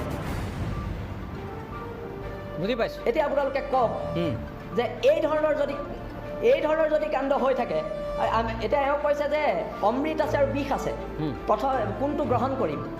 আমি প্ৰথমতে অমৃতেই গ্ৰহণ কৰিম, কিন্তু সেই যে বিষখিনি, সেই বিষখিনিতো আমি ধ্বংস কৰি ল'ব লাগিব। বিষখিনি কি দুয়ো পক্ষৰ নাই সেই নেকি? বিষখিনিতো কাৰোবাৰ গাত আমি ঢালি দিব নোৱাৰিম। চলিহা ডাঙৰীয়া, বিষ কেৱল বাঙালীসকলৰে বিষ আছে নেকি? হয়। মেডিকেল কলেজত ডক্টৰ অঞ্জন ভট্টাচাৰ্য বুলি এজন ডক্টৰক মাৰা হৈছিলে। যি শ্বহীদ বেদীৰ কথা আপুনি কৈছে, সেই শ্বহীদ বেদী মই এই মাত্ৰ আপোনাক মই হোৱাটছএপত পঠাই দিওঁ। যি শ্বহীদ বেদী নহয়, 855 জন শ্বহীদৰ তেজেৰে পূৰ্ণ কৰি থকা শ্বহীদ বেদী।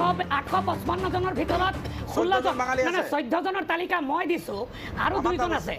সেই 14 জন কিন্তু বাঙালী আছে। আমি তেওঁলোকক শ্ৰেষ্ঠ অসমীয়া বুলি ক'ম। যদি সেইটো হয়, শ্ৰেষ্ঠ অসমীয়া বুলি ক'ম। আপুনি জাতিগত বিভেদ বুলি হ'ব। জাতিগত বিভেদ কৰি ব্যক্তি বিশেষ বিচাৰ নকৰে। তেখেতে কৈছে ব্যক্তি বিশেষ জাতিগত হিচাপে হ'ব লাগে। যেতিয়া আপুনি যেতিয়া সুবোধ বিশ্বাসে এটা সংগঠনৰ আলম লৈহে কিন্তু হেৰি ভাঙিছিলেহি। সুবোধ বিশ্বাসক অকলে আহি পেলাই ভঙাহি নাই। সুবোধ বিশ্বাসে হাজাৰ হাজাৰ মানুহৰ লগত লৈ ভাঙিছে। কৰিছিলে মোক কওক, ব্ৰহ্মপুত্ৰ ভেলীত কোন বাঙালী? আমি নিন্দা কৰিছোঁ, মই লিখিছোঁ। আমি অত বছৰ ধৰি আছোঁ, মই 6th জেনেৰেশ্যন ইয়াত। ধন্যবাদ। কথাটো হৈছে কি, আপোনালোকৰ মনত কিছুমান ইতিহাস আছে, ইতিহাস কিন্তু চব জাতিগোষ্ঠীৰে আছে। দুখন আপুনি গদৰ এক প্ৰেম কথা চিনেমাৰ এটা ডাইলগ মনত ৰাখিব, যিটো চানি দেউলে কৈছে যে এইটো জুনুন বহুত চাইডৰ, এই চাইডৰ কিছু অভিযোগ আছে, এই চাইডৰ কিছু অভিযোগ আছে। আপুনি একপক্ষীয়ভাৱে দুখ নকৰিব, দুখ কিন্তু চব জনগোষ্ঠীৰে আছে। শুনক, সপ্তমণি একপক্ষীয় কথা নহয়, কোনোবাই শ্বহীদ বেদীত গুৰ মাৰিব, সেই কথাবিলাক সহ্য কৰা নহ'ব। কোনোবাই আমাৰ ব্যৱসায় দখল কৰিবলৈ চেষ্টা কৰিব, সেইটো আমি কৰা নহ'ব। না শৃংখল, তেখেতে বেলেগ এটা কথা, মোৰ বোধেৰে তেখেতে এটা উদাহৰণ দিব খুজিছে যে এতিয়া এগৰাকী ব্যক্তিয়ে ঘটনাটো তাত কৰি আছে, তেওঁৰ বিৰুদ্ধে ব্যৱস্থা লোৱাৰ ক্ষেত্ৰত, তেওঁৰ বিৰুদ্ধে হুংকাৰ দিয়াৰ ক্ষেত্ৰত সকলো আছে।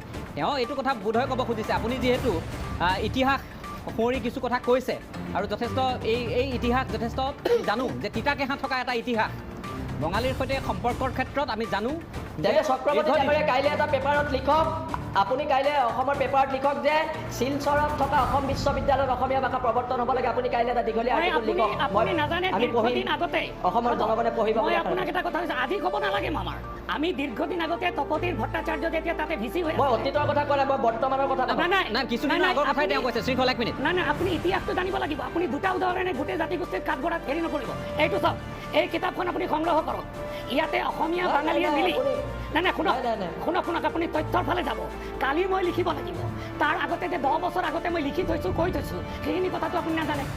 আমি তেতিয়াই দাবী কৰিছোঁ অসম কিন্তু হোৱা যে নাই আপুনি লিখাৰ পিছতো হোৱা নাই কেলে না না আপুনি এটা প্ৰতিবাদ কৰক না না মই আপোনাক এটা উদাহৰণ দিছোঁ আসাম বিশ্ববিদ্যালয়ৰ অসমীয়া ডিপাৰ্টমেণ্ট নোহোৱাৰ কাৰণে শিৱসাগৰৰ মাজমজিয়াত আসাম নহয়, আসাম বিশ্ববিদ্যালয়, অসম কাটিব লাগে বিশ্ববিদ্যালয়। এইটো কি যুক্তি আসাম বিশ্ববিদ্যালয়ৰ ইছ্যুটো লগত শুনক কোনদিনা হেংদাঙেৰে কাটিম বুলি ক'লো আপুনি প্ৰমাণ কৰক আপুনি হেংদাং লৈ আহিব এই বুলি কোৱা নাই না না না এক আপুনি মিনিট হেংদাং লৈ নহয়, মই কথাটো হ'ল চাওক লৈ মই আপোনাক আহিম কওঁ। বুলি কৈছো হেংদাংখন লৈ যাব পাৰো হেংদাং কিয় আনিব খুজিছে আপুনি হেংদাং আমাৰ জাতীয় স্বাভিমান হয় নাই, নাই, আমি জাতীয়- হেংদাং জাতীয় স্বাভিমান আমি যেতিয়া ইচ্ছা তেতিয়া হেংদাং ল'ব পাৰো এক মিনিট শৃংখল হয় মই কথাখিনি চাওক মই শৃংখল মই আপোনালোকক হেংদাংখন ল'বলৈ আপোনাৰ পাৰ্মিশ্যন ল'ম নেকি না, না, না। পাৰ্মিশ্যন ল'ব হেংদাং- নালাগে এই কিন্তু শুনক, হেংদাং শুনক। কথাই নেদেখুৱাব এক মিনিট নহয় না মই আপোনাকো কি অনুৰোধ কথা কৰিছোঁ। কয়? নহয়, নহয়, আপুনি কথাবোৰ হেংদাং উত্তেজনা কথা নিনিব নিদিব। কোনেও কথাবোৰ উত্তেজনা নিনিব আজি মই কেৱল শৃংখল এক মিনিট উত্তেজনাপূৰ্ণকে নক'ব কথাখিনি হয় মইতো উত্তেজনাৰ না, না, কথা আপোনাৰ কথাই কথা কোৱা নহয় নাই, মই বুজিছোঁ, তেখেতক- বুজিছোঁ। মই অনুৰোধ জনাইছোঁ দুয়োটা পক্ষকে মই বুৰঞ্জী ছাত্ৰ মই সৰু এটা ঘটনা 1 মিনিট 2 মিনিটৰ ভিতৰত 1912 চনত ইংলেণ্ডত পঞ্চম জৰ্জৰ অভিষেক হৈছিল আৰু সেই অভিষেক হোৱাৰ বাবে তেতিয়াতো আমি পৰাধীন দেশৰ প্ৰজা অসমৰ গুৱাহাটীত থকা অসমীয়া আৰু বঙালী মানুহে মানে সেইটো উদযাপন কৰিব লাগে উদযাপন কৰিবলৈ তেতিয়া অসমত দ্বিতীয়টো নাট্যমঞ্চ আছিল আৰ্য নাট্যমঞ্চ এই শুক্লেশ্বৰ নৰ্থ ব্ৰুক গেটৰ ওচৰত ইয়াৰ এটা কাৰণ আছে দেই আপুনি এই কথাখিনি অলপ শুনি লওক এতিয়া কি হ'ল যে তাত সিদ্ধান্ত ল'লে তাত অলপ বঙালী মানুহৰ সেই সময়ত আধিপত্যটো বেছি আছিল এইটো সত্য আৰু তেওঁলোকে ক'লে যে পঞ্চম জৰ্জৰ অভিষেক 3 দিন নাটক হ'ব 2 দিন বঙালী মানুহে নাটক কৰিব এদিন অসমীয়া মানুহে নাটক কৰিব প্ৰথম দিনা বঙালী মানুহে নাটক কৰিলে অসমীয়া মানুহ গ'ল বঙালী মানুহ গ'ল উদযাপন কৰিলে দ্বিতীয় দিনা দুৰ্গেশ্বৰ শৰ্মা দাৰ্শনিক কবি দুৰ্গেশ্বৰ শৰ্মাৰ চন্দ্ৰাৱলী নাটকখন আৰ্য নাট্যমঞ্চত কৰিবলৈ অসমীয়াখিনি খুব আগ্ৰহেৰে গ'ল তেতিয়া তাত থকা এইটো ইতিহাসৰ সত্য তাত থকা তেওঁ যিখিনি কথা কৈছে আজি চক্ৰৱৰ্তীয়ে এই কুমুদেশ্বৰ হাজৰিকাৰ কিতাপতে আছে তেওঁলোকে কি ক'লে যে আমি কিবা এটা কাৰণত আৰু মই সকলোকে দুখ দিয়া নাই কিন্তু ক'লে যে আমি যাত ব্যৱহাৰ যে কৰোঁ নাটকত সেই যে পোচাক আৰু সা সঁজুলি এইখিনি কিন্তু আমি অসমীয়া মানুহক নিদিওঁ ৰাতিপুৱা কৈ দিলে দ্বিতীয় দিনা তেতিয়া অসমীয়া মানুহ সাংঘাতিক বিমূৰত পৰিল যে গধূলিলৈ নাটক আছে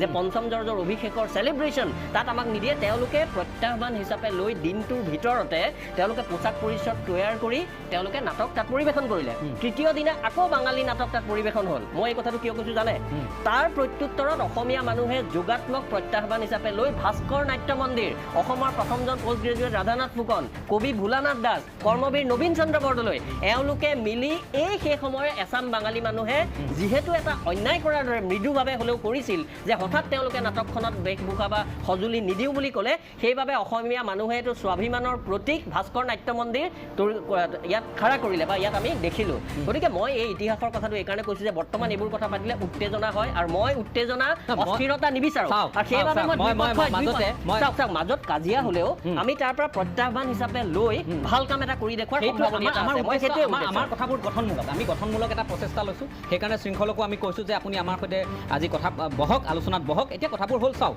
এতিয়া শৃংখল চলিহাৰ মনত যিকুৰা জুই জ্বলি আছে এই জুই বহু অসমীয়াৰ অন্তৰত জ্বলি থকা জুই এই কথাবোৰ যদি আজি আমি মুকলিকৈ বহু ঠাইত ক'বলৈ যাওঁ বহু ধৰণৰ এক সংঘাতময় পৰিৱেশৰ সূচনা হ'ব এই কথাও ঠিক আপুনি মই একে ঠাইত বহিব নোৱাৰা পৰিৱেশৰ সূচনা হ'ব বেলেগ কথা নকওঁৱেই কিন্তু আমি ইতিহাসৰ সেই তিতা যিবোৰ অভিজ্ঞতা সেইখিনিক আমি একাষৰীয়া কৰি আমি গঠনমূলক সমাজখনটো আগবাঢ়ি যাব লাগিব সভ্যতাটো আগবাঢ়ি যাব লাগিব ইয়াত আপুনি মোক দেখিলে দা তৰোৱাল লোৱা পৰিৱেশৰ নিশ্চয় সূচনা হ'ব নালাগিব কথাটোৱে ক'ব খুজিছোঁ শুনক কেৱল তিতা তথ্য যদি আমি তুলি ধৰোঁ মই তাৰ বিপৰীতে ইমান মিঠা তথ্য দিব পাৰিম মই ক'লোঁ আপোনাক মোৰ হাতত ইমান মিঠা তথ্য আছে যে অসমীয়া জাতীয় জীৱনত এইখন কিতাপ চাওক অসমৰ সৰ্বগুণাকৰ শ্ৰীমন্ত শংকৰদেৱৰ চলিহা ডাঙৰীয়া আপুনি চাওক আমি মানে মই তথ্যবিলাক এইটো কাৰণে দিছোঁ আপোনাৰ লগত মোৰ ব্যক্তিগতভাৱে মই বিচাৰিছোঁ আপুনি এদিনাখন আহক গুৱাহাটীলৈ একাপ চাহ খাম আৰু এই তথ্যবিলাক মই আপোনাক গিফ্ট কৰিম উপহাৰ দিম এইখন কিতাপ হৈছে অসমৰ সৰ্বগুণাকৰ মধ্যযুগৰ সৰ্বযুগৰ সৰ্বশ্ৰেষ্ঠ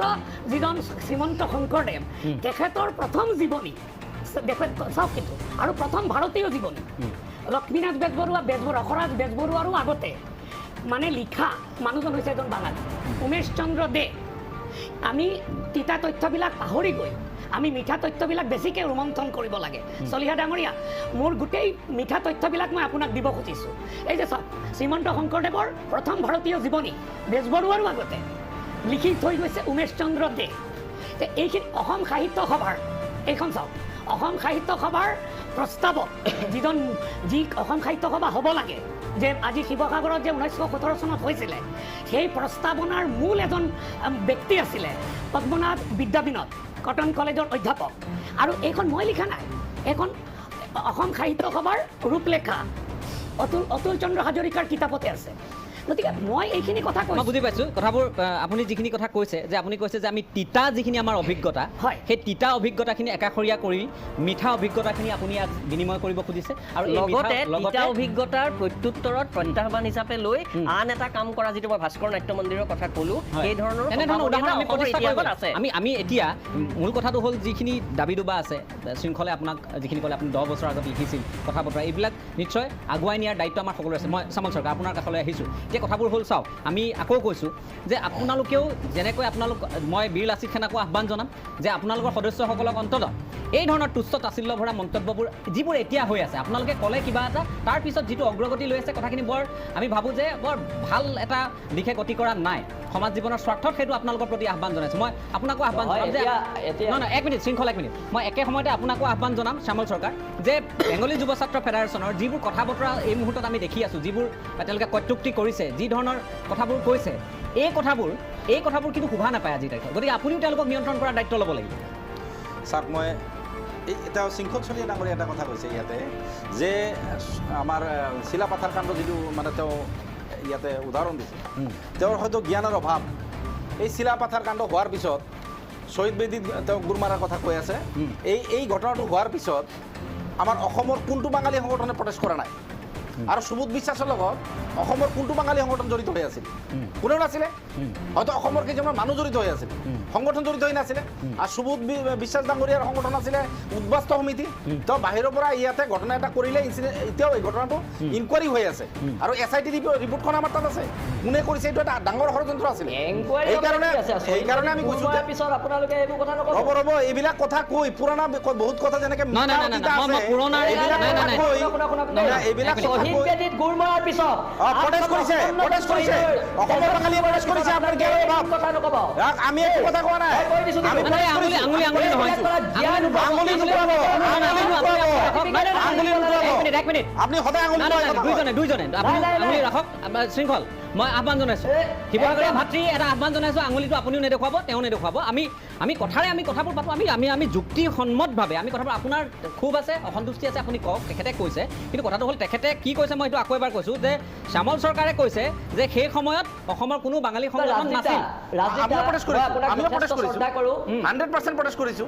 কিয় শ্বহীদ বেদীক গুৰ মাৰা মানে আমাক অপমান কৰা? আমি আপোনাক যথেষ্ট শ্ৰদ্ধা কৰোঁ। মই আপোনাক এটা কথা কৈছোঁ। হয়, মই আপুনি কথাবোৰ চাব। এতিয়া কৈছে তিতাবোৰ পাহৰিব লাগে, মিঠা কথা পাতিব লাগে, খুব ভাল কথা। তিতাবোৰ, কিন্তু এটা কথা, আমি যিবোৰ তিতা বুলি কৈছে এইবোৰ তিতা নহয়। সেইটো হৈছে আমাৰ জাতীয় স্বাভিমানক আঘাত কৰা। আমি কিমান দুৰ্ভাগ্যৰ কথা, অসমত থাকি অসমীয়া মানুহে অসমীয়া ভাষাৰ কাৰণে আন্দোলন কৰিবলগীয়া হৈছে। ভাৰতবৰ্ষত এনেকুৱা এখন ৰাজ্য আছে নি? এনেকুৱা এখন ৰাজ্য আছে নি যি নিজৰ ভাষাটোৰ কাৰণে তাৰ মানুহখিনি আন্দোলন কৰিবলগীয়া হৈছে? অসমে একমাত্ৰ। আমাক কোনে শোষণ কৰিছিলে? আপোনালোকে কথাখিনি চাব। আজি শ্বহীদ বেদীত গুৰ মাৰি দিছে। আজি নগাঁৱত আমাৰ মানুহ মাৰিছে, অনিল বৰাক মাৰিছে, নগাঁৱৰ ব্যৱসায়ী এজনক মাৰিছে। নগাঁও কাণ্ড কথাটো আপুনি নুতুলিব। অসমীয়া ভাষা স্কুল নাই। নাই, মই নাচো ক'ত আমি? নাই, মই আপোনাক এটা কথা কৈছোঁ। ক'ত জীয়াই আছো আমি?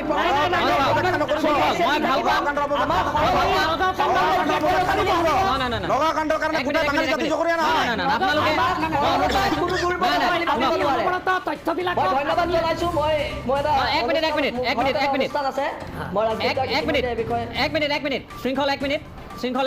এক মিনিট চাওক, আধৰুৱাকৈ কথাবোৰ নহয়। মই এটা কথাই আপোনালোকক কৈছোঁ যে আজি যিখিনি সমস্যা হৈ আছে, আমি নিজৰ আধাৰ, নিজৰ পৰিকাঠামো প্ৰথমে ঠিক কৰি ল'ব লাগিব। নিজৰ পৰিকাঠামো ঠিক কৰি ল'ব লাগিব। জাতি জনগোষ্ঠীৰ মাজত যিবোৰ বিভেদ আছে সেইখিনি নিৰসন কৰিব লাগিব। মই ভাবোঁ যে বীৰ লাচিত সেনাই অন্ততঃ সেইখিনি যদি আপোনালোকে অতি পবিত্ৰ হৃদয়েৰে সেইখিনি হৃদয়ংগম কৰি আগবাঢ়িব খুজিছে, আপোনালোকে আগবাঢ়ক। কিন্তু একে সময়তে চৰকাৰ এখনৰ দায়িত্ব আছে, নিৰ্বাচিত চৰকাৰৰ দায়িত্ব আছে। আপোনালোকে যি ধৰণৰ ভূমিকা আজিৰ তাৰিখত লৈছে, আমি ভাবোঁ যে সংগঠন আগবাঢ়ি আহিবই নালাগে। চৰকাৰখনে যদি সুস্থিৰভাৱে কামবোৰ কৰে, এখন চৰকাৰ বা প্ৰশাসনে যদি সেইখিনি কথা নিয়ন্ত্ৰণলৈ আনিবলৈ সক্ষম হয়, তেওঁলোকে এইখিনি হ'বই নালাগে, এই পৰিস্থিতি উদ্ভৱেই হ'ব নালাগে। এতিয়া অসমীয়াই বঙালীক গালি পাৰি থাকিব, বঙালীয়ে অসমীয়াক গালি পাৰি থাকিব, এই ধৰণে এখন সমাজ তিষ্ঠি থাকিব নোৱাৰে। এই কথা মই আপোনাক এটা তথ্য দিব খুজিছোঁ। তেখেতে আছাম বিশ্ববিদ্যালয়ৰ কথা কৈছে। চলিয়া ডাঙৰী, আপোনাক এটা তথ্য দিওঁ। মই 15 দিন আগতে প্ৰতি মাহত এভৰি 15 ডেজত মই এটা ক্লাছ লৈ আছোঁ কলকাতাৰ মহম্মদ শ্বহীদুল্লাহ বিশ্ববিদ্যালয়ৰ কলকাতাৰ ওচৰতে 24 পৰগনা ডায়মণ্ড হাৰ্বাৰৰ ওচৰতে তাতে বিশ্ববিদ্যালয়ৰ অধীনত এখন কলেজত অসমীয়া ভাষা তেওঁলোকে 100 মাৰ্কৰ এটা অসমীয়া ভাষা ৰাখিছে তেওঁলোকৰ হাতত কিতাপ নাই কেৱল বিৰিঞ্চি কুমাৰ বৰুৱাৰ বাংলা কিতাপখন আছে তেওঁলোকে অসমীয়া নাজানে তেওঁলোকে গম পাইছে যে আমি অসমৰ মানুহ আমি অসমীয়া জানো সেইকাৰণে তেওঁক আমাক ৰিকুৱেষ্ট কৰিছে তেওঁলোকৰ কোনো দায়বদ্ধতা নাছিলে কলকাতাৰ মোৰ ইমান গৰ্ব হৈছে চাওক মই ক্লাছ লৈ আছোঁ এতিয়া 100 মাৰ্কৰ আসাম বিশ্ববিদ্যালয় যদি কৰা নাই মই আজি আপোনাক কথা দিলোঁ এই জনমত তৈৰি কৰাৰ দায়িত্ব মই কৰিম অসমৰ বিশ্ববিদ্যালয়ত অসমীয়া পাঠ্য মই আপোনাক আৰু এটা উদাহৰণ দিওঁ গুৱাহাটী বিশ্ববিদ্যালয়ৰ বাংলা বিভাগত অসমীয়া পঢ়োৱা হয় কটন বিশ্ববিদ্যালয়ৰ বাংলা বিভাগত অসমীয়া পঢ়োৱা হয় আমি পঢ়াই আছোঁ কলকাতাত অসমীয়া পঢ়োৱা হয় আপোনাৰ যিখিনি অভিমান আছে আপোনাৰ যিখিনি অভিমান আছে সেইখিনি কটন বিশ্ববিদ্যালয়ত পঢ়োৱা হয় গুৱাহাটী বিশ্ববিদ্যালয়ত পঢ়োৱা হয় সিলেবাস মই দেখুৱাব পাৰিম আপোনাক আপোনাৰ যিখিনি অভিমান আছে অসম বিশ্ববিদ্যালয়ৰ হয়নে নহয় অসম বিশ্ববিদ্যালয়ত হয় নে অসম নহয় বিশ্ববিদ্যালয়ৰ প্ৰতি যিখিনি আপোনাৰ ক্ষোভ সেইখিনি আমি ইতিমধ্যে আমি আলোচনা কৰিছোঁ মই লিখিছোঁ আৰু ভৱিষ্যতে যাতে অসমীয়া ডিপাৰ্টমেণ্ট তাতে খোলা হয় তাৰ কাৰণে আমি এইটো মঞ্চৰ পৰাও আকৌ নতুন জনমত গঢ়িব লাগিব মই ইয়াত বিচাৰোঁ যে প্ৰশান্ত চক্ৰৱৰ্তী আপুনি যিখিনি আজি কথা কৈছে যিখিনি উদ্যোগ লোৱাৰ কথা কৈছে সেই উদ্যোগ আপোনালোকে লওক লোৱাটো আজিৰ তাৰিখত সময়ৰ আহ্বান প্ৰথম কথা হ'ল যে অসমত আজি অসম বিভিন্ন ক্ষেত্ৰত আজি চাওক ইয়াৰ ৰাজনীতিক নেতাই ইয়াত এইফালে আপোনাৰ আহিলে এটা দলে গামোচাখন ল'ব কা বিৰোধী গামোচাখন সিফালে গ'লে গামোচাখন নল'ব এই চৰিত্ৰ দুমুখীয়া চৰিত্ৰ মানুহে দেখিছে গতিকে বিশ্বাস কৰিব পৰা নাই মই জাতি হিচাপে কথা কোৱা নাই কিন্তু ক'ৰবাত নহয় ক'ৰবাত সংপৃক্ত হৈ আছে কথাবোৰ গতিকে সেই কথাবোৰ অসমীয়া মানুহৰ মনত অকণমান হতাশা জন্মায় অসমীয়া মানুহে ইমান মৰম হিয়া উজাৰি মৰম দিছে আজি ইমানবোৰ ঘটনা হৈ যোৱাৰ পিছতো সমিলমিলেৰে বসবাস কৰি আছে গতিকে অসমৰ যি বঙালী সমাজ আছে তেওঁলোকৰ পৰা অসমীয়া মানুহে বিচাৰে যে আপোনালোকে এই ক'ৰবাত নহয় ক'ৰবাত এটা জাতিৰ যিটো গোড়ামী প্ৰতিফলিত হয় এইখিনি যাতে অকণমান নিৰক্ষণ হয় অকণমান যাতে কথাবোৰ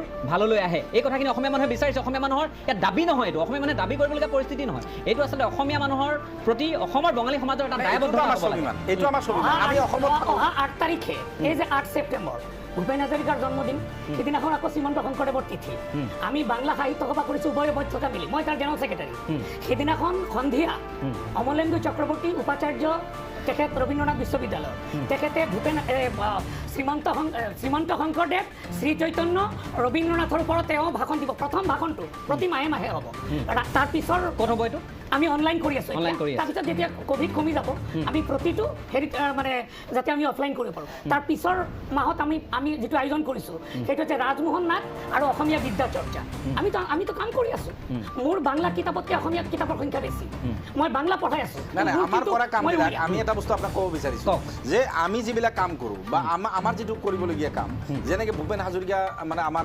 হৃদয়ত থাকে আজি মই য'ত থাকোঁ তাতে ভূপেন হাজৰিকাৰ প্ৰগ্ৰামত মই সভাপতি সম্পাদক হৈছোঁ আজি তাতে বিহু কুঁৱৰী নহয় টকাৰ গিফ্ট দিয়া মানুহ নাই তাতে টংলাত বিহু কুঁৱৰী পাতাৰ কাৰণে বিহু কমিটিৰ প্ৰথম পুৰস্কাৰখন মই দিছোঁ এইবিলাক চাৰ্টিফিকেট আমি ক'ত বিলাই ফুৰিম মই তেখেতে আমাৰ বুদ্ধিজীৱীসকলে কৈছে ভালো আছে বেয়াও আছে কিন্তু আপুনি বেয়াৰ পিনে যায় এজন টাইটেলৰ কাৰণে গোটেই জাতিটোক গালি পাৰিব আৰু চবে সহ্য কৰি বহি থাকিব নহয় আৰু আমি আলোচনা কৰিলেহে মীমাংসা সেইকাৰণে আমি আপোনালোকে মুখামুখি কৈ আজি আহ্বান জনালোঁ শৃংখল কিবা ক'ব খুজিছে মহিলাগৰাকীৰ কাষত অসমৰ মানে আপুনি বিদায় ল'ব খুজিছে কিবা ক'ব খুজিছে মই কিন্তু গঠনমূলক বিতৰ্কলৈ যাব বিচৰা মই গঠনমূলক চিন্তাতে আছোঁ দেই এতিয়াও আমিও গঠনমূলক কথা কৈছোঁ আমিও ৰাজদীপ দা মই আপোনাৰ এই অনুষ্ঠানটো অতি ভাল পাইছোঁ আৰু আমিও গঠনমূলক চিন্তাৰে যাম কিন্তু আমাৰ যিটো লক্ষ্য মহিলাগৰাকীয়ে ন্যায় পাব লাগে যেতিয়ালৈকে ন্যায় নাপায় আমাৰ এখন সংগ্ৰাম চলি যাব আৰু মই ভাবোঁ যে কাইলৈ মই কৌস্তভমণি কাকতিক আপোনালোকৰ ওচৰলৈ পঠিয়াম সেই মহিলাগৰাকীৰ ঘৰলৈ পঠিয়াম আপোনালোকে সংগ দিয়ক আৰু আমি ভাবোঁ সেই মহিলাগৰাকীৰ ন্যায় পোৱাৰ ক্ষেত্ৰত আমি কিন্তু বলিষ্ঠ এটা পদক্ষেপ ল'ম আমি প্ৰত্যেকটো তথ্য আমি দেখুৱাম প্ৰত্যেকটো তথ্য দেখুৱাম কি ধৰণে কি হৈ আছে এই গোটেইখিনি কথা দেখুৱাম মই ভাবোঁ থানাৰ পৰিয়ালৰ তৰফৰ পৰা প্ৰত্যেক সৈনিকৰ তৰফৰ খালি মোৰ এটা আহ্বান আছে শৃংখল এটা আহ্বান আছে ভাতৃ হিচাপে আপোনাক কৈছোঁ আপুনিও শিৱসাগৰৰ ময়ো শিৱসাগৰৰ নিশ্চয় মই আপোনাক এটা কথা কওঁ মই আপোনাক এটাই কথা কওঁ কথাই মই হেংদানখনৰ কথা কোৱাটো পক্ষপাতি নহয় নিশ্চয় ককাইদেউ কথাই হেংদানখনৰ কথা কোৱাটো পক্ষপাতি এইকাৰণেই নহয় এই হেংদানখনৰ সৈতে বহু আৱেগ এটা জনগোষ্ঠীৰ আপুনি জানে এটা জনগোষ্ঠীৰ বিশেষকৈ এটা জাতিৰ বহু আৱেগ জড়িত হৈ থাকে শ্ৰদ্ধা কৰে এই হেংদানখনক প্ৰত্যেক খিলঞ্জীয়া মানুহৰে সেইটোৱে প্ৰত্যেকগৰাকী লোকে এই হেংদানখনক লৈ যথেষ্ট তেওঁলোক আৱেগিক আৰু এই হেংদানখন শক্তিৰ প্ৰতীক এইখনৰ যাতে অপব্যৱহাৰ নহয় আৰু ভুল ঠাইত যাতে এইখনৰ উচ্চাৰণ নহয় সেই কথাখিনি আমি দাবী কৰিম আপোনালোকে গণতান্ত্ৰিকভাৱে আগবাঢ়ক আৰু কেতিয়াও কাকো আপোনালোকৰ দৰে কৰিব নোৱাৰিব। সংগঠনে আপোনালোকৰ দৰে যুৱ নেতাই গণতান্ত্ৰিকভাৱে আগবাঢ়ক আৰু সংবিধানৰ গণ্ডিত থাকি যিখিনি কাম কৰিব তাত কোনেও আপোনালোকক সহযোগ নকৰাকৈ নাথাকে নিশ্চয়। সংবাদ মাধ্যম হিচাপে দায়বদ্ধ সংবাদ মাধ্যম হিচাপে আমিও থাকিম কিন্তু এই হেংদাংখন বাৰম্বাৰ কৈ থাকোঁতে আমাৰ কেতিয়াবা অনুভৱ হয় এই হেংদাঙত মানে হেংদাঙে কিবা কাটক বা নাকাটক এই হেংদাঙৰ ধাৰ ক'ৰবাত নোহোৱা হৈছে চুক নোহোৱা হৈছে পবিত্ৰতা নোহোৱা হৈছে এই কথাখিনি মই আপোনাক আহ্বান জনাইছোঁ ভাতৃ হিচাপে আপোনাক জনালোঁ যে কি নহওক আপোনাৰ ঘৰত অনুষ্ঠান আছে পবিত্ৰতা ৰক্ষা কৰিম হয়। আৰু আমি হেংদাঙৰ প্ৰতি সদায় দায়বদ্ধ। মই আপোনাক ধন্যবাদ জনাইছোঁ সময় দিয়াৰ কাৰণে বাকী কথাখিনি আমি পাতিম তাৰ পূৰ্বে এটা চমু বাণিজ্যিক বিৰতি ধন্যবাদ নমস্কাৰ। জনাইছোঁ আমি শেষ অংশত আহি উপনীত হৈছোঁ আজিৰ পৰ্যবেক্ষণৰ মই ময়ূৰ বৰা ডাঙৰীয়া আপোনাৰ কাষলৈ আহিছোঁ কথাবোৰ ইয়াত বিভিন্ন ধৰণৰ কথা বতৰা ওলালে তাৰ মাজতে কিন্তু আমি কেতবোৰ আহ্বানো জনাইছোঁ আমি ভাবোঁ যোগাত্মক এটা চিন্তা চৰ্চাৰে সকলোৱে এই গোটেই সমস্যাটোৰ এটা সমাধান সূত্ৰ বিচাৰি উলিয়াব কাৰণ মহিলাগৰাকীৰ পক্ষত আমি ইতিমধ্যে কথা দিছোঁ আমি যথেষ্ট তেখেতৰ কাষত আমি থিয় দিম আৰু তেখেতৰ যিখিনি সমস্যা ন্যায়িকভাৱে যিখন যুঁজ তেওঁ আগবঢ়াই আছে সেই সমস্যাখিনিৰ ক্ষেত্ৰত ND24 তেখেতৰ লগত থাকিব আকৌ কৈছোঁ যে সাংবিধানিকভাৱে ন্যায়িকভাৱে গোটেই কথাখিনি আমি বিশ্লেষণ কৰিবই লাগিব গতিকে কাইলৈ আমাৰ সাংবাদিক তালৈ যাবলৈ মই তেওঁক অনুৰোধ জনাম কিন্তু মই আপোনাৰ কাষলৈ আহিব খুজিছোঁ যে আমি বাদ বিবাদ কৰিছোঁ কিছুমান কথাত আমাৰ আপত্তি আছে কিছুমান কথাত আমাৰ যথেষ্ট বুকুত ক'ৰবাত নহয় ক'ৰবাত এটা বিষ আছে এই গোটেই বিষয়টোক লৈ অসমীয়া সমাজৰ এই বিষখিনি নিৰসন কৰিব লাগিব অসমত থকা বঙালী সমাজ আৰু আমি আকৌ কৈছোঁ আজি সকলো মানুহ যদি প্ৰশান্ত চক্ৰৱৰ্তীৰ দৰে হ'লহেঁতেন সকলো মানুহ যদি অমলেন্দু গুহৰ দৰে হ'লহেঁতেন পুলক বেনাৰ্জী ডলি ঘোষ এইসকল লোকৰ দৰে যদি তেওঁলোকৰ ভূমিকা তেওঁলোকৰ অৱদান যদি থাকিলহেঁতেন আজি আমি ইয়াত এই ধৰণৰ কথা বতৰা আলোচনা কৰিবইলগীয়া নহ'লহেঁতেন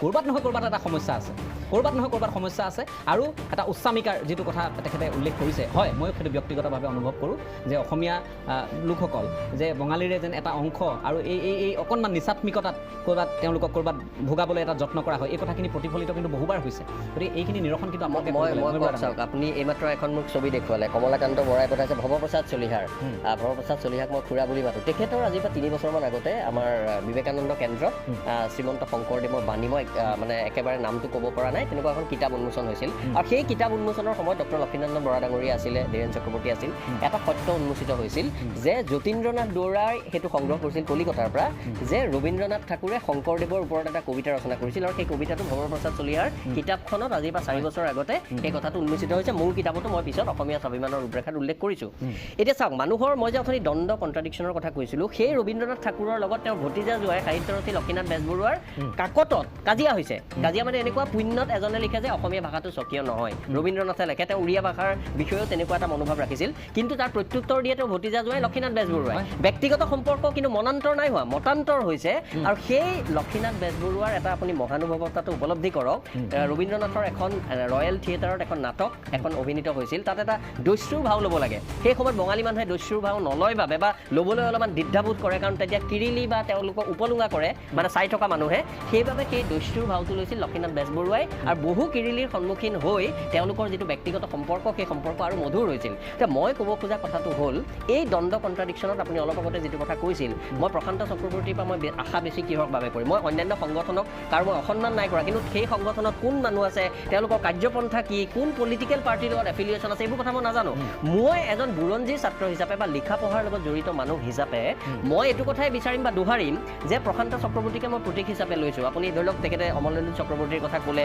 ভাইচ চেঞ্চেলৰ অমলেন্দু চক্ৰৱৰ্তীৰ লগত মই অসমৰ বিভিন্ন জেগাত শংকৰদেৱৰ তিথি বা অন্যান্য ক্ষেত্ৰত আমি একেলগে বক্তৃতা দিছোঁ সেইসকল লোক যিসকল এতিয়া জীৱিত হৈ আছে কৰ্মমত হৈ আছে সেইসকল মানুহে কিন্তু এই যে তেওঁলোকৰ সংখ্যাটো মই কম বুলি কৈছোঁ আকৌ দেই এইটো সাধাৰণ মানুহে বুজি পাব লাগিব মই সৰ্বসাধাৰণ বঙালী মানুহক আনিব খোজা নাই আৰু যি বঙালী মানুহৰ কোনো ভাৰতীয় সভ্যতা সংস্কৃতি নিজৰে হওক বা বেলেগৰে হওক একেবাৰে উদাসীন তেওঁ একদম ৱেষ্টাৰ্ণাইজ তেওঁলোককো আনিব বিচৰা নাই সচেতন বাঙালী মানুহ যিখিনি নিজৰ সাহিত্য সংস্কৃতিক লৈ তেওঁলোক উদ্বিগ্ন তেওঁলোক সচেতন তেওঁলোকে চৰ্চা কৰে সেইখিনি মানুহৰ মনত আৰু বেছি প্ৰশান্ত চক্ৰৱৰ্তী আৰু বেছি অমলেন্দু গুহ মানে সিমান ডাঙৰ পণ্ডিত সকলো হ'ব নোৱাৰিব কিন্তু মনটো হ'ব পাৰিব নহয় আজি যে প্ৰসন্ন ঘোষৰ কথা মই কালি লিখিলোঁ এই কথাটো অকল অসমীয়া বঙালীৰ কথাৰ লগতে আপুনি হয়তো উপলব্ধি কৰিব আজি উজনি নামনিৰ কথাও আছে নামনিৰো নামনি গোৱালপাৰাৰ মানুহক কিন্তু উজনিৰ বহু মানুহে তেওঁলোকে বুকুত ঠাই দিব পৰা নাই হয়তো সেই দুখত ময়ো দুখত কাঠগড়া তুটিব লাগিব আমাৰ মনতো সেই দ্বন্দ্ব কণ্ট্ৰাডিকশ্যন আছে কিন্তু এজন সভ্য সংস্কৃত মানুহ হিচাপে যুক্তিত বিশ্বাস কৰা মানুহ হিচাপে আমাৰ কৰ্তব্য আৰু দায়িত্বটো হ'ল আমাক যেতিয়া কথাটো সোঁৱৰাই দিয়ে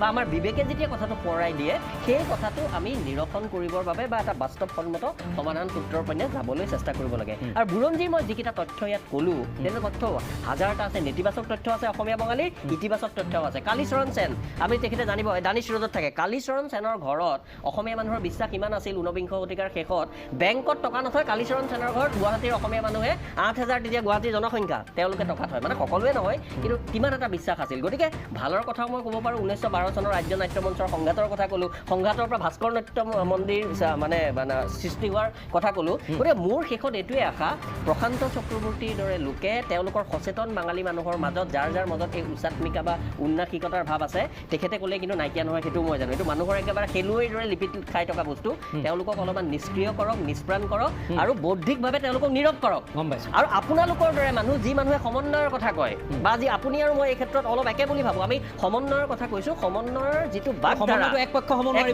সমন্বয়ৰ বাগধাৰাটো শক্তিশালী কৰিব লাগিব যদি আপোনালোকে নকৰে কেতিয়াবা মোৰো মনত পৰিব আকৌ অনিল বৰাৰ কথালৈ কেতিয়াবা মোৰো মনত পৰিব অন্যান্য 1912 চনৰ কথালৈ মোৰো মনত পৰিব 1836 চনত বাংলা ভাষা প্ৰৱৰ্তন কৰা হৈছিল কিন্তু প্ৰৱৰ্তন কৰা এইখিনি কিতাপখন লৈ আহিছে মই জানো প্ৰসেনজিৎ চৌধুৰী শিৱনাথ বৰ্মনে প্ৰমাণ কৰি থৈ গৈছে তাৰ কিন্তু মূল দুখ আকৌ বাঙালী বাবুবোৰ নহয় আমাৰ বহু মানুহ সেইটো মূল দুখ আছিল সাম্ৰাজ্যবাদী ব্ৰিটিছৰ কাৰণে আৰু এইবোৰ ভাষা টাষাৰ কথা নাই তেওঁলোকে বেংগলত যিটো চলাইছে ইয়াতে চলাই তেওঁলোকৰ শোষণৰ প্ৰক্ৰিয়া মসৃণ কৰিব লাগে আমি এটা কথা মই ময়ূৰা ডাঙৰীয়া কথাখিনি ওলাইছে যেতিয়া ইমান আমিও ক'ৰবাত নহয় ক'ৰবাত এটা কথা উল্লেখ কৰাটো ভাল হ'ব চাওক ৰাজনীতি এটা পৰ্যায়ত হৈ থাকে আৰু ৰাজনীতিকে যে সমাজ গঢ়াতকৈ সমাজ ভাঙে বহু সময়ত এই কথাখিনি বৰাকলৈ চালে আপুনি গম পাব আজি বৰাক উপত্যকাৰ যিসকল আমাৰ সুহৃদ আছে অলপতে দুবছৰমান আগতে চুতীয়া জাতি ছাত্ৰ সন্থাৰ তাত অধিৱেশন হৈছিল তালৈ আমি গ'লোঁ কথা বতৰা পাতিলোঁ যে আগনিশা কিনো কৰিম তাত এনেই থকাতকৈ ভাবিলোঁ এটা অনুষ্ঠান কৰা যাওক যে বৰাকৰ মানুহে আগতে কৈছিল বহুতে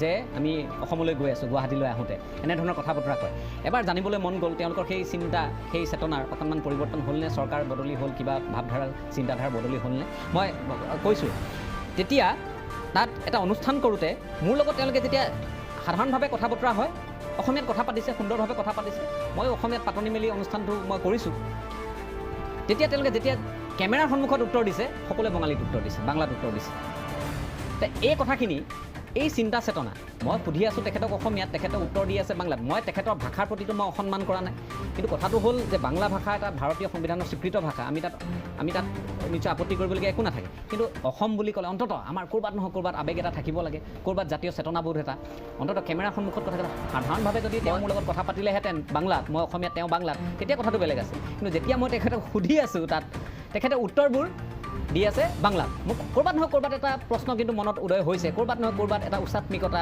চিন্তা চেতনা এতিয়াও যেন এটা কথাই ক'ব বিচাৰোঁ চক্ৰৱৰ্তীয়ে সেইটো সঁহাৰি দিব পাৰিব আৰু তেওঁৰ পৰা এটা সমাধান সূত্ৰ মই বিচাৰোঁ এই যিটো বাঙালী মনস্তত্ব যিটো মনস্তত্ব অলপ উন্নাসিক যিটো মনস্তত্ব উচাত্মিক সকলোৰে নহয় সেইটো কথা অস্ত্ৰোপচাৰ কৰি উলিয়াব পাৰিব প্ৰশান্ত চক্ৰৱৰ্তীৰ দৰে লোকে চেষ্টা কৰিব পাৰিব এতিয়া মই শেষত এটা কথাই কওঁ মানুহে মানুহৰ বাবে ভূপেন হাজৰিকাৰ তেওঁৰ জন্মদিনৰ কথা ক'লে আৰু আপোনাৰ লগত কথা পাতি থাকোঁতেই আমাৰ প্ৰশান্ত চক্ৰৱৰ্তী ডাঙৰীয়া সূৰ্য কুমাৰ ভূঞাৰ এই ফিনিক্সখন মোক উপহাৰ দিলে এতিয়া মই আপোনাক সৰু দুটা উদাহৰণ দিওঁ সূৰ্য কুমাৰ ভূঞাৰ মাজত যদি আপুনি ৰক্ত বিচাৰে নহয় বিহাৰৰ পাব যেনেকৈ শংকৰদেৱ কনৌজৰ এখন বাংলাত নহয় মই আপোনাক এই মানুহৰ যে আমাৰ কথাটো সমন্বয়ৰ কথাটো অতুল চন্দ্ৰ হাজৰিকাৰ কথা কৈছিল অতুল চন্দ্ৰ হাজৰিকাৰ মাকৰ ফালৰ এজন মাতামহ তেওঁ আছিল পাঞ্জাৱৰ এই পাঞ্জাৱৰ যেতিয়া গৌৰীনাথ সিংহই বৰকাণ্ডা চিপাহী আনিছিল তাৰে এজন থাকি গৈ সেইটো পৰিয়ালৰে আজুনাতি অতুল চন্দ্ৰ হাজৰিকা বিহাৰৰ এজনৰ আজুনাতি হ'ল সূৰ্য কুমাৰ ভূঞা গতিকে আনন্দৰাম বৰুৱা শংকৰদেৱ সকলোৰে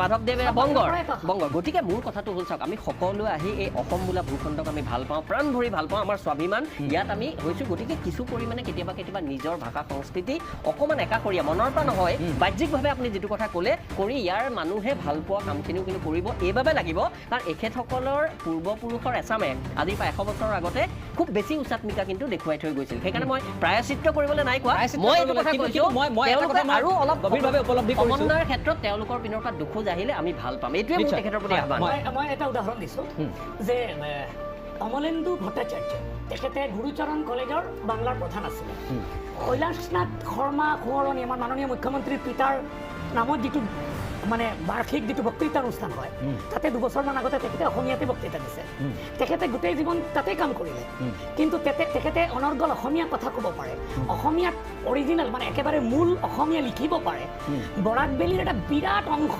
আজিৰ দিনত মই দায়িত্বৰ সৈতে কৈছোঁ যিসকলে খুব ভাল অসমীয়া জানে অসমীয়া কিতাপ বিচাৰে হিমাশিস ভট্টাচাৰ্য বুলি এজন আমাৰ বন্ধু আছে খুব ভাল গল্পকাৰ তেখেতে মোক বাৰে বাৰে কৈ আছে অসমীয়া কিতাপ লাগে আমাৰ এইটোৰ এটা অন্য কাৰণ আছে বৰা এই যে যোগাযোগ ব্যৱস্থাটো যিটো আছিলে কি ভয়াৱহ আছিলে আপোনালোকে জানে আজি যোগাযোগ ব্যৱস্থাৰ উন্নতি হৈছে আজি মানে সামাজিক মাধ্যম বা ছ'চিয়েল মিডিয়া ওচৰাওচৰি হৈছে যাৰ কাৰণে বৰাক উপত্যকা আৰু ব্ৰহ্মপুত্ৰ উপত্যকা মিলি আমি বাংলা সাহিত্য সভা কৰিছোঁ আৰু আমি বাংলা সাহিত্য সভাত কিন্তু শংকৰদেৱ আৰু মানে চৈতন্যদেৱ আমি বাংলা সাহিত্য সভাত ভূপেন হাজৰিকা আমি জ্যোতিপ্ৰসাদ আগৰৱালা আমি বিষ্ণু ৰাভা আৰু অসম বংগ মিলনৰ কাৰণে আমি কাম কৰি আছোঁ চাওক বাংলা সাহিত্য সভা নাম আমি ইয়াতে আছোঁ মই এটা লিখা লিখিছিলোঁ নগাঁও কাণ্ডৰ পিছত যে আমাৰ সপোন কিন্তু ত্ৰিপুৰাও নহয় আমাৰ সপোন কিন্তু বাংলাদেশো নহয় আমাৰ সপোন আনকি পশ্চিমবংগও নহয় আমাৰ মানসিক অৱস্থানটো ইয়াত অসম আৰু অসম আজি ৰংবং তেৰাঙে লিখিছে ৰংমিলিৰ হাঁহি তেখেতে ঘৰত কিন্তু কাৰ্বি আজি এজন বড়ো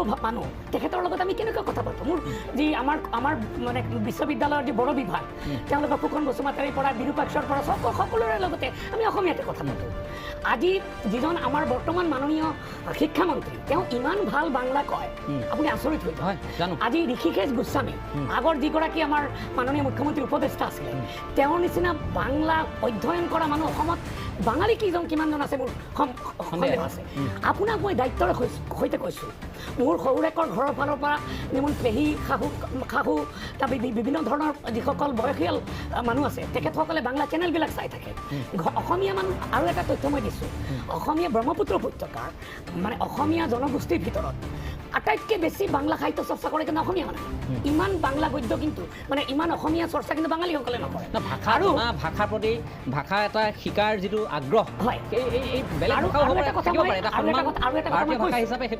আৰু এটা কথা মই কৈছোঁ সেইটো কাৰণে মোৰ বাঙালী সমাজৰ এটা শ্ৰেণীৰ লগত সদায় মোৰ সংঘৰ্ষ হৈ আছে আজিও হৈ আছে গুৱাহাটীৰ বিভিন্ন অৰ্গেনাইজেশ্যনৰ লগত মই মানে যুঁজ কৰিছোঁ তেনেকুৱা কৰিছোঁ যে ইয়াতে থাকিব 3 জেনেৰেশ্যন 4 জেনেৰেশ্যন 5 জেনেৰেশ্যন কাম কৰিব কোনোবাই হয়তো বেংকত কোনোবাই ৰেলত কোনোবাই ক'ৰবাত ব্যৱসায় কৰিব 2টা শাৰী অসমীয়া নাজানিব ভূপেন হাজৰিকাৰ 2টা গীত নাগাব ৰবীন্দ্ৰ জয়ন্তী কৰিমেই আমি কিন্তু ভূপেন হাজৰিকাৰ গীতো আমি গাব লাগিব ইয়াতে থাকিম আমি ইয়াতে গোটেই জীৱন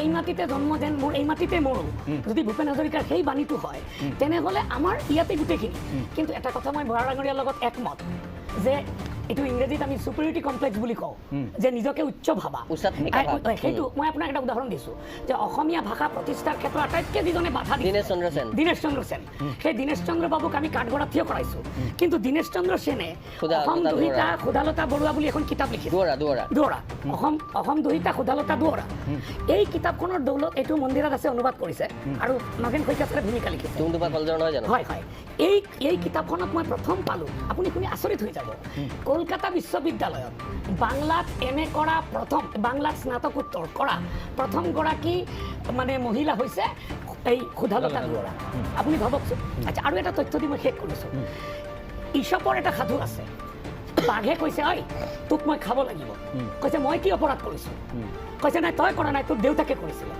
এই যে ঈশপৰ সাধুটো এইটো কাৰণে আমি মনত ৰাখিছোঁ যে পুৰণি কালত কোনোবা বাঙালীয়ে কিবা অপৰাধ কৰিছে তাৰ কাৰণে আজিৰ বাঙালী মই প্ৰশান্ত চক্ৰৱৰ্তী মোৰ অপৰাধ মই নলবাৰীৰ বাঙালী হ'লে মানে নলবাৰীৰ চক্ৰৱৰ্তী হ'লে মোক কিজানি হয়তো অসমীয়া চক্ৰৱৰ্তী বুলি ভাবিলেহেঁতেন এতিয়া মই কিমান দিন থাকিলে মই খিলঞ্জীয়া হ'ব পাৰিম প্ৰশ্নটো হৈছে সেইটো আজি 1918 চনত মোৰ আমাৰ ব্ৰহ্মপুত্ৰ উপত্যকাৰ আমাৰ মাটিৰ কাগজ আছে মই দেউতাৰ পৰা গম পাইছোঁ আৰু আমি কিন্তু বাঙালী নহয় আমি কিন্তু উৰিয়া অৰিজিনেলি এতিয়া দেউতাৰ আমি কেনেকৈ লাহে লাহে এতিয়া মোৰ ঘৰত মোৰ পত্নীৰ লগত মই যেতিয়া কথা পাতোঁ তেতিয়া মই কয় শুনিছা অকণমান পানী দিয়াচোন পত্নীয়ে মোৰ ল'ৰাটোক কয় এই যা তো বাবাকে একটু জল দিয়ায় মানে মোৰ পত্নীয়ে পাহৰি যায় তেখেত অসমীয়া আৰু মই পাহৰি যাওঁ মই বাঙালী ঠিক ভাষাটো কিন্তু দ্বন্দ্বৰ কাৰণে নহয় ভাষা দ্বন্দ্বৰ কাৰণ হ'ব নালাগে তেখেতে খিলঞ্জীয়া বুলি চাৰ্টিফিকেট তেওঁ বৰ আৱেগিক হৈ গৈছে সেই কথাটো আমি আচলতে কোনেও তেওঁক দুখী কাঠগড়া নাই অনা তেওঁ ইমান তথ্য দিলে যেতিয়া আধা মিনিটত ময়ো 2টা তথ্য দি দিওঁ আধুনিক বাংলা ভাষাৰ যিখন প্ৰথম বুৰঞ্জীৰ কিতাপ লিখিছিল এজন অসমীয়াই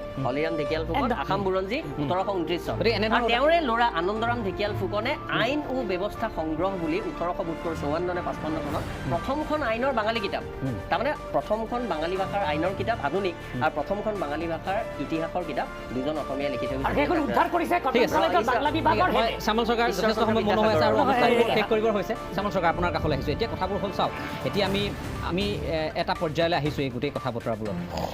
কিন্তু দুখ লাগে কি এই সামাজিক মাধ্যমত এতিয়াও কিন্তু নেতিবাচক চৰ্চা অব্যাহত আছে গোটেই বিষয়টোত। পাতনি মই আপোনালোকক কিন্তু তাৰ কাৰণে দায়বদ্ধ কৰোঁ। আপোনালোক তাৰ কাৰণে কিন্তু দায়ী মই অকণমান হ'লেও ক'ব খুজিম, বেয়া নাপাব আপোনালোক। ক'ৰবাত নহয় ক'ৰবাত বীৰ লাচিত সেনাৰো দুখ আছে, কিছুমান কথা বতৰাক লৈ ক'ৰবাত নহয় ক'ৰবাত আপোনালোকৰো দুখ আছে, যাৰ কাৰণে সামাজিক মাধ্যমত এই বিষয়টো এতিয়া অসমীয়া বনাম বঙালী এনেধৰণৰ এটা পৰিৱেশ হৈছে। আমি এইখিনি নিয়ন্ত্ৰণ কৰিব নোৱাৰোঁ। এই যে মানুহখিনি তেওঁলোকৰ মন মগজুত কি চেতনা এই মুহূৰ্তত আছে, কি কি কথা মনত পেলাই আছে, বুকুৰ কি বিষ তেওঁলোকে উজাৰিছে, বঙালীয়ে হওক অসমীয়া সমাজেই হওক আমি নাজানো, কিন্তু এইখিনি নিৰসন হ'ব লাগিব, এইখিনি সমাধান হ'ব লাগিব। আৰু এই ধৰণে সমাজ এখন আগবাঢ়িব নোৱাৰে। আজি মুখ্যমন্ত্ৰীগৰাকীয়ে কৈছে বেয়া বস্তু নাচাবা, বেয়া কথা নক'বা, বেয়া কথা নুশুনিবা, কিন্তু আমি আহ্বান জনাম ৰাজ্যৰ মুখ্যমন্ত্ৰীগৰাকীক, কাৰণ তেখেতে জানে যে কথাবোৰ ভাললৈ হোৱা নাই, গতিকে তেখেতে এক প্ৰকাৰ সকিয়নি কিন্তু প্ৰদান কৰিছে মুখ্যমন্ত্ৰীয়ে। আমি ভাবিম মুখ্যমন্ত্ৰীয়ে পাকে প্ৰকাৰান্তৰে যেতিয়া সকিয়নি প্ৰদান কৰিছে, প্ৰশাসনে কিন্তু ইয়াত এটা ব্যৱস্থা লওক, প্ৰশাসনে এটা ব্যৱস্থা লওক, এই কথাখিনি ঠিক কৰক, ব্যৱস্থাটো ঠিক কৰক, মানুহগৰাকীক ন্যায়টো দিয়কেই, তাৰ লগে লগে কিন্তু আপোনালোকৰ সংগঠনৰ যিসকল কৰ্মকৰ্তা এনেধৰণৰ নেতিবাচক চিন্তাৰ চৰ্চা, কাৰোবাক ফালি পেলাম, কাৰোবাক মাৰি পেলাম, এই শব্দবোৰ ক'বলৈকে বেয়া লাগে। এই কথাবোৰ যে কৈ আছে এটা সংগঠনৰ ভাষা তেনেধৰণৰ হ'ব নালাগে। এই শালীনতাহীন, এই আক্ৰমণাত্মক ভাষা কোনো এটা সংগঠনৰ হ'ব নোৱাৰে। এই কথা যদি বীৰ লাচিত সেনাই কৈছে তেওঁলোকো দায়ী, যদি কৈছে বেংগলী যুৱ ছাত্ৰ ফেডাৰেশ্যনে তেওঁলোকো দায়ী। মই শেষত আপোনাৰ পৰা কিন্তু এটা যোগাত্মক সঁহাৰি বিচাৰিম এই বিষয়টো। চাওক, যিটো আসাম ইউনিভাৰ্চিটিৰ কথা কৈছে তাতে এছামিছ ইণ্ট্ৰডিউচ কৰিব লাগে। তাতে অলৰেডি ডিফু কেম্পাছত এছামিছ লেংগুৱেজ চলি আছে। তো এইটো মই এটা আমাৰ চলিহা ডাঙৰীয়াক হয়তো ভৱিষ্যত চাই ল'ব, মই তেওঁ জনাৰ কাৰণে মই কথাটো ক'লোঁ। আমি মেইন কেম্পাছত বিচৰা কথাটোহে যিয়ে নহওক, ময়ো আজি আপোনালোকৰ জৰিয়তে মই তেওঁৰ লগত আছোঁ, যে তেওঁ যিটো দাবী জনাইছে নিশ্চয় আমি তেওঁৰ লগত আপোনালোকে বহকচোন এদিন, আপোনালোকে বহক, বহিম। বহক, অসমৰ স্বাৰ্থত বহক, অসমীয়াৰ স্বাৰ্থত আমাৰ প্ৰশান্ত চক্ৰৱৰ্তী ডাঙৰীয়াই তেওঁ ক'লে নহয় যে আমি কোনটো চাৰ্টিফিকেট কিনো দিয়ক, মানে ডমিনেট কৰাৰ এটা লিমিট যেতিয়া কমি আহিব, মানসিকতা যেতিয়া কমি আহিব, তেতিয়া আমি একলগত বহাৰ এটা টেবিলত বহাৰ এটা চিন্তা ভাৱনা নিশ্চয় আমি কৰিম, আমি আগবাঢ়িম। তেওঁলোকে এক খোজ আগবাঢ়িলে আমি দুই খোজ আগবাঢ়িম। আপোনাক কথা দিলোঁ আমি চেনেলৰ মাজত। চাওক এটা কথা, এইটোত চৰকাৰৰ দায়ী। আজি শিক্ষাবৰ্ষৰ আলোচনা কৰাৰ কাৰণে চৰকাৰে 30টা সংগঠনক মাতিলে, কিন্তু বাঙালী ফেডাৰেশ্যনৰ বা বাঙালী প্ৰতিনিধিত্ব কৰিব পৰা এটা সংগঠনক চৰকাৰে মাতা নাই। এই কথাবিলাক চৰকাৰী মেচিনাৰীটো বাঙালীসকলক প্ৰতাৰণা কৰি আছে, আৰু বিভিন্ন দল সংগঠনে কিছুমান ডমিনেট কৰি কাম কৰাৰ কাৰণে কিন্তু এই ঘটনাবিলাক হৈ আছে। সেইকাৰণে আমি কৈছোঁ যে বিগ ব্ৰাদাৰৰ ৰোল তেওঁলোকে লৈ বা আমাৰ এইটো সমাজে লৈ আমি একলগে খোজকাঢ়ি যোৱাৰ কাৰণে এটা ৰাস্তা তেওঁলোকে মুকলি কৰক। তেওঁলোকে আগবাঢ়ি আহকচোন, আমি যাওঁ না নাই, আমি লগত আছোঁ না নাই। আৰু তাৰ প্ৰমাণ কিন্তু আমি সুবোধ বিশ্বাসৰ কাৰণত আমি তেতিয়া আমি তাক সকলোকে দেখুৱাই দিছোঁ যে আমি অসমত অন্যায় কৰিলে, অসমৰ স্বাভিমানত অন্যায় কৰিলে, আঘাত কাঢ়িলে, অসমীয়া জাতীয়তাবাদক আঘাত কৰিলে কিন্তু আমি বাহিৰৰ মানুহৰ লগত নাই। আৰু সেইকাৰণে আমি বাৰে বাৰে কওঁ যে আমি বাৰে বাৰে চিঞৰি আছোঁ যে আমি অসমৰ বংগবাসী অসমীয়া বা আমি অসমৰ অসমীয়া। কিন্তু কিছুমান উশৃংখল মানুহ যিসকলে সমাজখন দূষিত কৰিব পাৰে, পটককৈ কিবা পাল দে চৰকাৰ পুৰকাস্ত চক্ৰৱৰ্তী এইবিলাক টাইটেল দেখা পালে বঙালীক কাটিম, বঙালীক মাৰিম, বাঙালী ফেডাৰেশ্যন বন্ধ কৰিম, জ্বলাই দিম, এইবিলাক হ'ব নালাগে। কোনে পাৰিব নালাগে, কোনে কাক মাৰিব পাৰিব? এই বস্তুবিলাক ক'ত হোৱা দেখিছে এইবোৰ? না না হ'ব এইবোৰ মুখৰ কথা, এই মুখৰ কথাত সমাজ নচলে। এইকাৰণে সমাজ নচলে, সমাজ কিন্তু জ্বলে, হয় সমাজ জ্বলে। এইকাৰণে কৈছোঁ যে এইবিলাক হ'ব নালাগে। আজিৰ পৰা আপুনি চেনেলত এটা যিটো আপুনি এটা ষ্টেপ ল'ব, আপোনাক আমি শলাগ লৈছোঁ, ধন্যবাদ জনাইছোঁ যে এই ষ্টেপৰ জৰিয়তে আমি সকলো বাঙালী সংগঠনক আহ্বান জনাম। আৰু সকলো বিভিন্ন অসমীয়া যুৱ মঞ্চ বা কিবা কিবি বহুতে কিবা কিবি ছ'চিয়েল মিডিয়াত হৈ আছে, এইবিলাক বস্তু আজিৰ পৰা হাম কাটিব লাগে আৰু এটা সুন্দৰ ধুনীয়াকৈ আমি আগবাঢ়ি যাব লাগে। আৰু এনেকুৱা ধৰণৰ কোনো কাকো ডমিনেট কৰাকৈ কথা ক'ব নালাগে। আৰু চৰকাৰ পক্ষক মই আহ্বান জনাইছোঁ, আপোনালোকে 2018ত যেনেকৈ ষ্টেপ লৈছিলে, আপোনালোকে চকু মুদা কুলিৰ ভাও নধৰি আপোনালোকে এই অন্যায় যোনে কৰিছে তাৰ এগেইনষ্ট আপোনালোকে ষ্টেপ লওক। আৰু পাল আৰু দত্ত যদি দোকান এৰিব লাগে, যদি অন্যায় কৰিছে দুজনে কৰিছে, এজনে কৰা নাই, কোনোবা পালে কৰা নাই, দত্তও কৰিছে সমান দোষী। সেইকাৰণে আমি চবেই মিলি এই মহিলাগৰাকীৰ ন্যায়ৰ ক্ষেত্ৰত আমি দুজনকো কাঠঘৰত আনিব লাগে আৰু এই মহিলাগৰাকীৰ ন্যায় পাব লাগে, এইটো আমি দাবী জনাইছোঁ আপোনাৰ। ঠিক আছে, মই ধন্যবাদ জনাইছোঁ। মই সকলোকে ধন্যবাদ জ্ঞাপন কৰিছোঁ। মহিৰ বৰা ডাঙৰীয়াক ধন্যবাদ জ্ঞাপন কৰিছোঁ। প্ৰশান্ত চক্ৰৱৰ্তী ডাঙৰীয়া আপোনাক ধন্যবাদ জ্ঞাপন কৰিছোঁ। আমাৰ মাজত উপস্থিত থকা শ্যামল চৰকাৰ আপোনাকো ধন্যবাদ জ্ঞাপন কৰিছোঁ। আৰু লগতে শৃংখল চলিহা ইতিমধ্যে তেওঁ বিদায় লৈছে, তেখেতৰ প্ৰতিও আমাৰ ধন্যবাদ থাকিল। এতিয়া কথা হৈছে যে এই অসমীয়া বঙালী এই ধৰণৰ কথা বতৰাবোৰ আমি চৰ্চা কৰিবলগীয়া হৈছে, যিটো দুৰ্ভাগ্যজনক। পুৰণি কেতবোৰ কথা, প্ৰেৰণাদায়ক কেতবোৰ কথা আমি আলোচনা কৰিবলগীয়া হৈছে, যিবোৰ কথা আমাৰ অন্তৰত আজিও দুখ দিয়ে, সেই কথাখিনি আমি আলোচনা কৰিবলগীয়া হৈছে। কিন্তু আমি ভাবোঁ জাতি এটা আগবাঢ়িবলৈ হ'লে কিছুমান কথা আমি পাহৰিব লাগিব, বা সেই কথাখিনি অন্তৰত ৰাখি আমি যোগাত্মক প্ৰত্যাহ্বান হিচাপে লৈ যোগাত্মক চিন্তা চৰ্চাৰে আগবাঢ়িব লাগিব, যিটো ময়ূৰ বৰা ডাঙৰীয়াই কৈছে। গতিকে যোগাত্মক এই চিন্তা চৰ্চাৰ আমাৰ মাজত প্ৰতিফলন ঘটক, সেইটো আমি বিচাৰিছোঁ। আৰু লগতে আমি আহ্বান জনাইছোঁ যে সংযত হওক, দল সংগঠনসমূহ সংযত হওক। আপোনালোকৰ কথা বতৰাই সমাজ এখন গঢ়াৰ বাবে হওক, সেই কথা বতৰা সমাজখন ভঙাৰ বাবে নহওক, সেইটো আমি বিচাৰিছোঁ, মনে প্ৰাণে কামনা কৰোঁ। কাৰণ আমি কিমান দেখিম আৰু কিমান আমি ইয়াত কিমানজনৰ তেজ, কিমানজনৰ বলিদান আমি আৰু চাবলৈ বাকী আছে। এই সমাজখন বাৰম্বাৰ পিছুৱাই গৈ আছে, আপোনালোকে দেখিছে বিভিন্ন ক্ষেত্ৰত। আজি আপোনালোকে আমি যে কৈ থাকোঁ থলুৱাৰ আধিপত্য লাগে, পথাৰলৈ কেইজন থলুৱাই গৈ আমি আধিপত্য বিস্তাৰ কৰিছোঁ। আমি পাঞ্জাৱৰ পৰা যদি সামগ্ৰী নানো, হাৰিয়ানাৰ পৰা যদি নাহে, এতিয়া ক'বলৈ বেয়া, কিছুমানে ক'লে বেয়াই পাব এইবোৰ কথা, যে উত্তৰ পূৰ্বাঞ্চলৰ আটাইতকৈ বৃহৎ 10,000 কোটি টকাৰ যিখন বজাৰ, গাহৰিৰ মাংসৰ বজাৰ, এই গাহৰি আমাৰ বাবে পালন কৰে য'ত গাহৰি নাখায় সেই ঠাইৰ মানুহ। সেই ঠাই হ'ল ৰাজস্থান, হাৰিয়ানা। চিন্তা কৰক, আমি আধিপত্য ক'ত বিস্তাৰ কৰিব লাগে আৰু কি কথা কৈ আছোঁ। কথাৰে নহয়, কামেৰে আমাৰ পৰিচয় হ'ব লাগে, সেইটো আমি বিচাৰিছোঁ। আৰু কোনেও যাতে উচাত্মিক চিন্তা ভাৱনাৰে কাৰো প্ৰতি অন্যায় অবিচাৰ নকৰে, কোনেও যাতে তুচ্ছ তাচ্ছিল্য নকৰে, সেইখিনি আহ্বান আমি জনাইছোঁ। বহুতে ভালো পাব আজিৰ এই অনুষ্ঠানটো, বহুতে বেয়াও পাব। বেয়া পোৱা সকলোকো ক'ব খুজিছোঁ, আপোনালোকে ক'ত বেয়া পাইছে কথাখিনি মুকলিকৈ কওক, আৰু কিন্তু সমাজখন সুস্থিৰ হওক। এই সমাজখন সুস্থিৰ হোৱাত ভূমিকা আপোনালোকেও পালন কৰক। সংবাদ মাধ্যম হিচাপে আমাৰ যিটো আমাৰ সীমা, যি পৰিধি, সেই পৰিধি নিশ্চয় আমি ভেদি যাব নোৱাৰোঁ। এটা সীমাবদ্ধতা থাকে, সেই সীমাবদ্ধতাৰ ভিতৰত বহু কথা কৈছোঁ। যদিহে এই কথাই কাৰোবাৰ অন্তৰত দুখ দিছে, আমি তাৰ কাৰণে ক্ষমাও বিচাৰিছোঁ। কিন্তু এই কথাও ঠিক যে অসমখনৰ স্বাৰ্থত এনেধৰণে আমি সকলো এক গোট হৈ, এক লগ হৈ আগবঢ়াটো বিচাৰিছোঁ। আজি পৰ্যবেক্ষণৰ বাবে সকলোকে ধন্যবাদ জ্ঞাপন কৰিছোঁ।